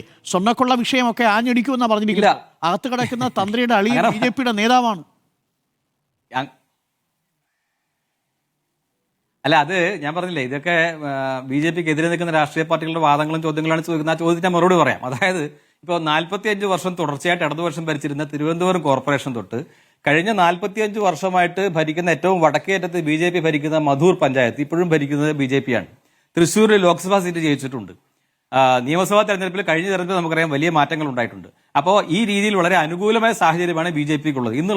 ഇന്ന് ചൂണ്ടിക്കാണിക്കപ്പെടുന്ന ഒരു പ്രശ്നവും BJPയെ സംബന്ധിച്ചോളം ബാധിക്കുന്നില്ല. പിന്നെ LDFന്റെ UDFന്റെയും കാര്യമാണെങ്കിൽ 2010 പഞ്ചായത്ത് തെരഞ്ഞെടുപ്പിൽ ജയിച്ചു, അതുകൊണ്ട് പിന്നീട് UDF ജയിച്ചു എന്നും 2020 LDF പഞ്ചായത്ത് തെരഞ്ഞെടുപ്പിൽ ജയിച്ചു, അതുകൊണ്ട് ഇത്തവണയും LDF ജയിക്കുമെന്നും എന്നുള്ള വാദങ്ങൾ നൽകുന്ന സാഹചര്യമാണ് LDFനെ സംബന്ധിച്ചും UDFനെ സംബന്ധിച്ചും ഉള്ളത്. അങ്ങനെ ഒരു സാഹചര്യം അല്ല BJPയെ സംബന്ധിച്ചിടത്തോളം ഉള്ളത്. ഇരു പാർട്ടികളിൽ നിന്നും, അത് കോൺഗ്രസിൽ നിന്നായാലും അതുപോലെ തന്നെ CPIMൽ നിന്നായാലും നേതാക്കന്മാര് BJPയിലേക്ക് മാറുന്ന ഒരു സാഹചര്യം, അതിലേറെ പ്രവർത്തകരും അതുപോലെ തൊഴിലാളി സംഘടനകളിലേക്കുള്ള പ്രവർത്തകരൊക്കെ വരുന്ന ഒരു സാഹചര്യമാണ്. അതുകൊണ്ട് ഏറ്റവും അനുകൂലമായ സാഹചര്യമാണ് BJPയെ സംബന്ധിച്ചിടത്തോളം ഉള്ളത്. പക്ഷേ ഈ ചർച്ചയിൽ ഞാൻ നേരത്തെ ചർച്ച ആരംഭിച്ചപ്പോൾ സംസാരിച്ച ജമാഅത്തെ ഇസ്ലാമി വിഷയം, അത് കൃത്യമായി ഈ ചർച്ചയിൽ അഡ്രസ് ചെയ്യപ്പെട്ടില്ല എന്ന് എനിക്ക് തോന്നുന്നു. ജമാഅത്തെ ഇസ്ലാമി കൃത്യമായ അജണ്ടകളുള്ള ഒരു രാഷ്ട്രീയ പ്രസ്ഥാനമാണെന്ന് നമ്മൾ മനസ്സിലാക്കണം. അത് പാകിസ്ഥാനിലും ബംഗ്ലാദേശിലും ഒക്കെ ജമാഅത്തെ ഇസ്ലാമി രാഷ്ട്രീയ പാർട്ടി തന്നെയാണ്. അപ്പോൾ പ്രാദേശിക അജണ്ട, അതുപോലെ ദേശീയ അജണ്ട, അതുപോലെ അന്തർദേശീയ അജണ്ട ഉള്ള പ്രസ്ഥാനമാണ് BJP. ജമാഅത്തെ ഇസ്ലാമിക്ക് എന്താണ് ജനാധിപത്യത്തിൽ എന്താണ് കാര്യം എന്നൊക്കെ അവരുടെ, ഇപ്പൊ നമ്മൾ ഇവിടുത്തെ കാര്യമൊക്കെ പറഞ്ഞല്ലോ, അഖിലേന്ത്യാ അധ്യക്ഷനായിട്ടുള്ള സയ്യിദ് സഅദത്തുല്ല ഹുസൈനി പറഞ്ഞിട്ടുണ്ട്, അതുപോലെ മൗദൂദി പറഞ്ഞിട്ടുണ്ട്. അപ്പോ ഇതൊരു ട്രാൻസിഷൻ പീരീഡ് ആണെന്ന് പറഞ്ഞിട്ടുണ്ട്. അതായത് മുസ്ലിങ്ങൾ ന്യൂനപക്ഷമായ രാജ്യത്ത് ജമാഅത്തെ ഇസ്ലാമിയുടെ രാഷ്ട്രീയം നടപ്പാക്കാൻ കഴിയില്ല, അതുകൊണ്ട് ട്രാൻസിഷൻ പീരീഡ് ആണ് എന്ന പേരിൽ, മതത്തിന്റെ പേരിൽ മുന്നോട്ട് പോകാൻ പറ്റില്ല എന്ന് മനസ്സിലാക്കിയിട്ട് വെൽഫെയർ പാർട്ടി എന്ന് പറഞ്ഞ ഒരു പാർട്ടി രൂപീകരിച്ച പ്രസ്ഥാനമാണ് ജമാഅത്തെ ഇസ്ലാമി. അപ്പോൾ എല്ലാ കാലഘട്ടത്തിലും നമ്മൾ ഓർക്കണം, ഈ മാറാട് കലാപമൊക്കെ നടക്കുമ്പോൾ ഇടതുപക്ഷത്തിന്റെ കൂടെയാണ് ജമാഅത്തെ ഇസ്ലാമി. അതിൽ നിന്ന് മാറിയിട്ട് ഇപ്പൊ UDF-ലേക്ക് എത്തി. UDF-ലെ സാഹചര്യം എന്താണ്? ഓൾറെഡി മുസ്ലിം ലീഗിനെ കൊണ്ടു നടക്കുന്ന ലീഗ് ഒരു പടി കൂടെ മുന്നോട്ട് പോയിക്കൊണ്ട് അതിന് മുൻകൈ എടുക്കുകയാണ് ഇപ്പോഴത്തെ പ്രതിപക്ഷ നേതാവ് VD സതീശൻ. മറ്റേത് കോൺഗ്രസ് നേതാവും അതിന് തയ്യാറാകുമെന്ന് തോന്നുന്നില്ല. അപ്പോൾ കോൺഗ്രസിന്റെ വലിയ രീതിയിലുള്ള തലമുറ മാറ്റം ഇപ്പൊ സംഭവിക്കുന്നുണ്ട്. ആ തലമുറ മാറ്റം കേരളത്തിന്റെ പൊതു മതനിരപേക്ഷതയ്ക്ക് അനുകൂലമാണോ എന്ന് വിലയിരുത്തപ്പെടേണ്ട ഒരു സാഹചര്യമാണ്. ഈ തെരഞ്ഞെടുപ്പ് അത് വിലയിരുത്തപ്പെടും. അതോടൊപ്പം തന്നെ ഇടതുപക്ഷത്തിന്റെ സാഹചര്യവും നിരീക്ഷിക്കണം നമ്മൾ. അതായത് ഇപ്പം നമ്മുടെ മന്ത്രി അബ്ദുറഹ്മാൻ, അതുപോലെ തന്നെ MLA ദലീമ, ഇങ്ങനെയുള്ള ആൾക്കാരൊക്കെ ജമാഅത്തെ ഇസ്ലാമിയുടെ പരിപാടിയിൽ പോയിക്കൊണ്ടിരിക്കുകയാണ്. മുസ്ലിം ലീഗിന് വർഗീയത ഉണ്ട് എന്ന് പറയുമ്പോൾ മുസ്ലിം ലീഗിന് വർഗീയത പോരാ എന്ന് പറഞ്ഞിട്ട് രൂപീകരിക്കപ്പെട്ട INL-ന് ഇത്തവണ മന്ത്രിസ്ഥാനവും അടക്കം അതുപോലെ തന്നെ ഘടകകക്ഷി സ്ഥാനം കൊടുത്തതാണ്. ജമാഅത്തെ ഇസ്ലാമിക്ക് UDF ഇടം കൊടുത്തു എന്ന് പറയുന്ന പോലെ തന്നെ കുറെ കാലമായി കൊണ്ടു നടക്കുന്ന INL-ന് ഇത്തവണ കഴിഞ്ഞ ഇലക്ഷൻ കഴിഞ്ഞപ്പോഴാണ് LDF സ്ഥാനം കൊടുത്തത്. അപ്പൊ അതുകൊണ്ട് ജമാഅത്തെ ഇസ്ലാമിയുടെ വോട്ട് വാങ്ങാൻ ഇരു മുന്നണികളും ശ്രമിക്കുന്ന സാഹചര്യമാണ് ഇവിടെയുള്ളത്. അതുകൊണ്ട് ഈ മതനിരപേക്ഷതയ്ക്കെതിരെയുള്ള ചോദ്യം ശക്തമായിട്ട് ഉയർന്നു വരും. ആ സാഹചര്യം NDA-ക്ക് BJP-ക്കാണ് അനുകൂലമാകുക എന്ന കാര്യത്തിൽ യാതൊരു സംശയവുമില്ല. അതുകൊണ്ട് BJP-ക്ക് അനുകൂലമായ സാഹചര്യമാണ്. അതിനെതിരെയുള്ള വിമർശനങ്ങൾ എതിർ രാഷ്ട്രീയ കക്ഷികളുടെ വിമർശനങ്ങളാണ്. അത് മാധ്യമപ്രവർത്തകർ എടുക്കേണ്ടുന്ന ഒരു വിമർശനമല്ല. വസ്തുതാപരമായ സാഹചര്യത്തെ നിരീക്ഷിക്കാൻ മാധ്യമപ്രവർത്തകർ തയ്യാറാണെന്നാണ് എനിക്ക് പറയുന്നത്. അങ്ങനെ വരികയാണെങ്കിൽ അതുകൊണ്ടാണ് പലപ്പോഴും മാധ്യമങ്ങളെ NDA എതിർക്കേണ്ടി വരുന്നത്. കാരണം ബസ്സുകൾ നിൽക്കുന്നില്ല, ഒരു പക്ഷത്തേക്ക് ചായുകയാണ്, അല്ലെങ്കിൽ രണ്ട് പക്ഷങ്ങളിലേക്ക് തരാതരം ചായുകയാണ്. ആ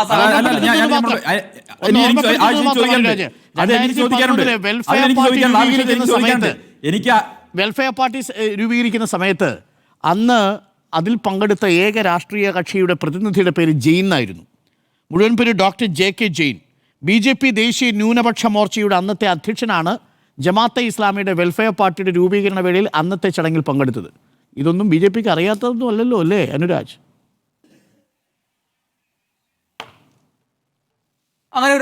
അങ്ങനെ ഒരു തരത്തിൽ ജമാഅത്തെ ഇസ്ലാമിയും BJP-യുമായിട്ട് ചേർന്നു എന്നുള്ള ആരോപണം ആരെങ്കിലും എവിടെയെങ്കിലും ഉന്നയിക്കുന്നതായിട്ട് ഞാനിതുവരെ അങ്ങനെ ഒരു സാങ്കല്പിക സാഹചര്യം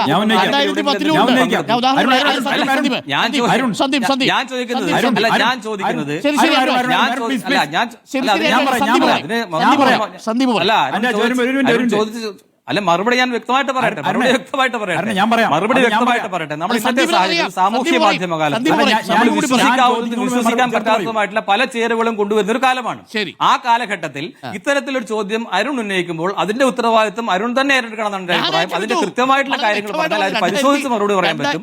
ഇപ്പൊ ഇതുവരെ ഉയർന്നിട്ടുള്ള ഇതുവരെ നമ്മളുടെ അല്ലല്ല ഞാൻ പറയണത് ഇത് അല്ലെന്നേ, ഇത് വളരെ ശക്തമായ വളരെ ശക്തമായതും വളരെ പുതുമയാർന്നതുമായിട്ടുള്ള ആരോപണമാണ്. ജമാഅത്തെ ഇസ്ലാമിയും BJP-യും ചേർന്നുള്ള ആരോപണം. ഇത് ഞാൻ ആദ്യമായിട്ട് കേൾക്കുകയാണ്.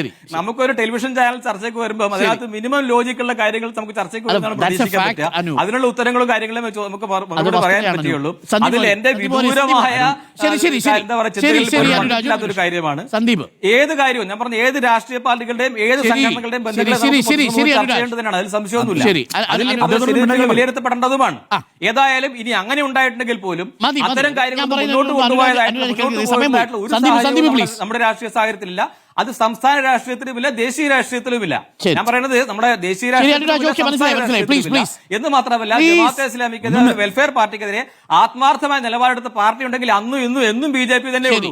മറ്റെല്ലാ രാഷ്ട്രീയ പാർട്ടികളും നോക്കിയിട്ടോ അല്ലെങ്കിൽ നേരിട്ട് ബാന്ധവത്തിലേക്ക് എത്തിയിട്ടുള്ളൂ. അതിന്റെ ഒരു അടുത്ത ചൂട് വെക്കുന്നുള്ളൂ. അത് നമുക്ക് മറ്റു മുന്നണികളും അതിനാണ് ഇനി പ്രതീക്ഷിക്കാൻ കഴിയുക. അതിലൊരു മാറ്റമൊന്നും പ്രതീക്ഷിക്കേണ്ട. അതിനെ കുറയ്ക്കാൻ വേണ്ടിയിട്ടോ അല്ലെങ്കിൽ അതിന്റെ ആ ശക്തി കുറയ്ക്കാൻ വേണ്ടിയിട്ടോ മറ്റൊരു അടിസ്ഥാനരഹിതമായ ആരോപണമായിട്ട് മുന്നോട്ട് വരുന്നൊരു സാഹചര്യം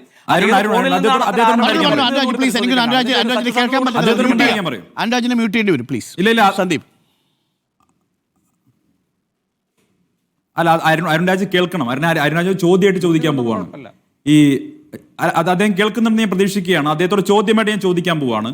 ഈ ജമാഅത്തെ ഇസ്ലാമി വിരോധം പറയുന്ന BJP-യും RSS-ഉം അങ്ങനെയാണെങ്കിൽ എന്തിനാണ് RSS നേതൃത്വം എളമക്കരയിലെ RSS-ന്റെ പ്രാന്ത കാര്യാലയത്തിലും പിന്നീട് ഡൽഹിയിൽ വെച്ചും മോഹൻ ഭാഗവത്തിന്റെ കർമ്മയുദ്ധത്തിലും ആ ജമാഅത്തെ ഇസ്ലാമി നേതാക്കളുമായി ഈ കഴിഞ്ഞ വർഷങ്ങളിൽ തുടർച്ചയായി ചർച്ച നടത്തിയിരുന്നത്?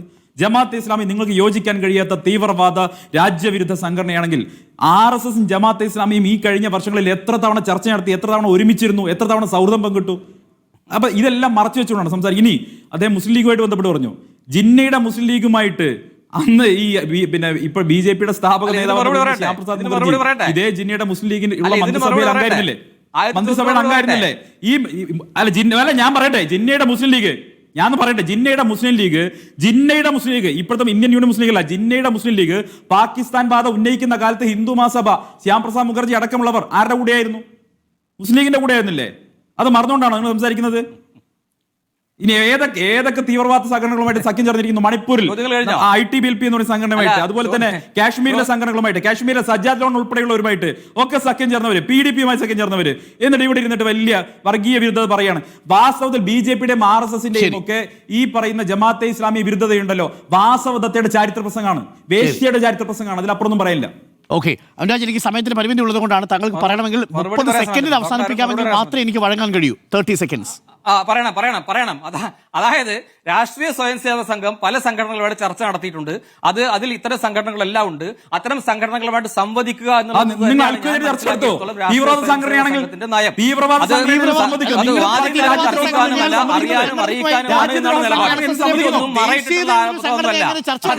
അതൊക്കെ VD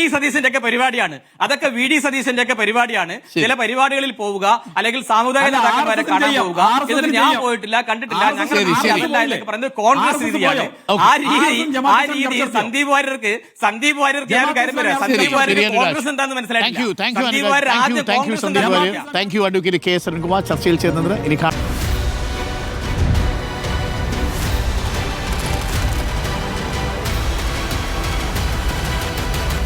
Debate with Dr. Arun Kumar.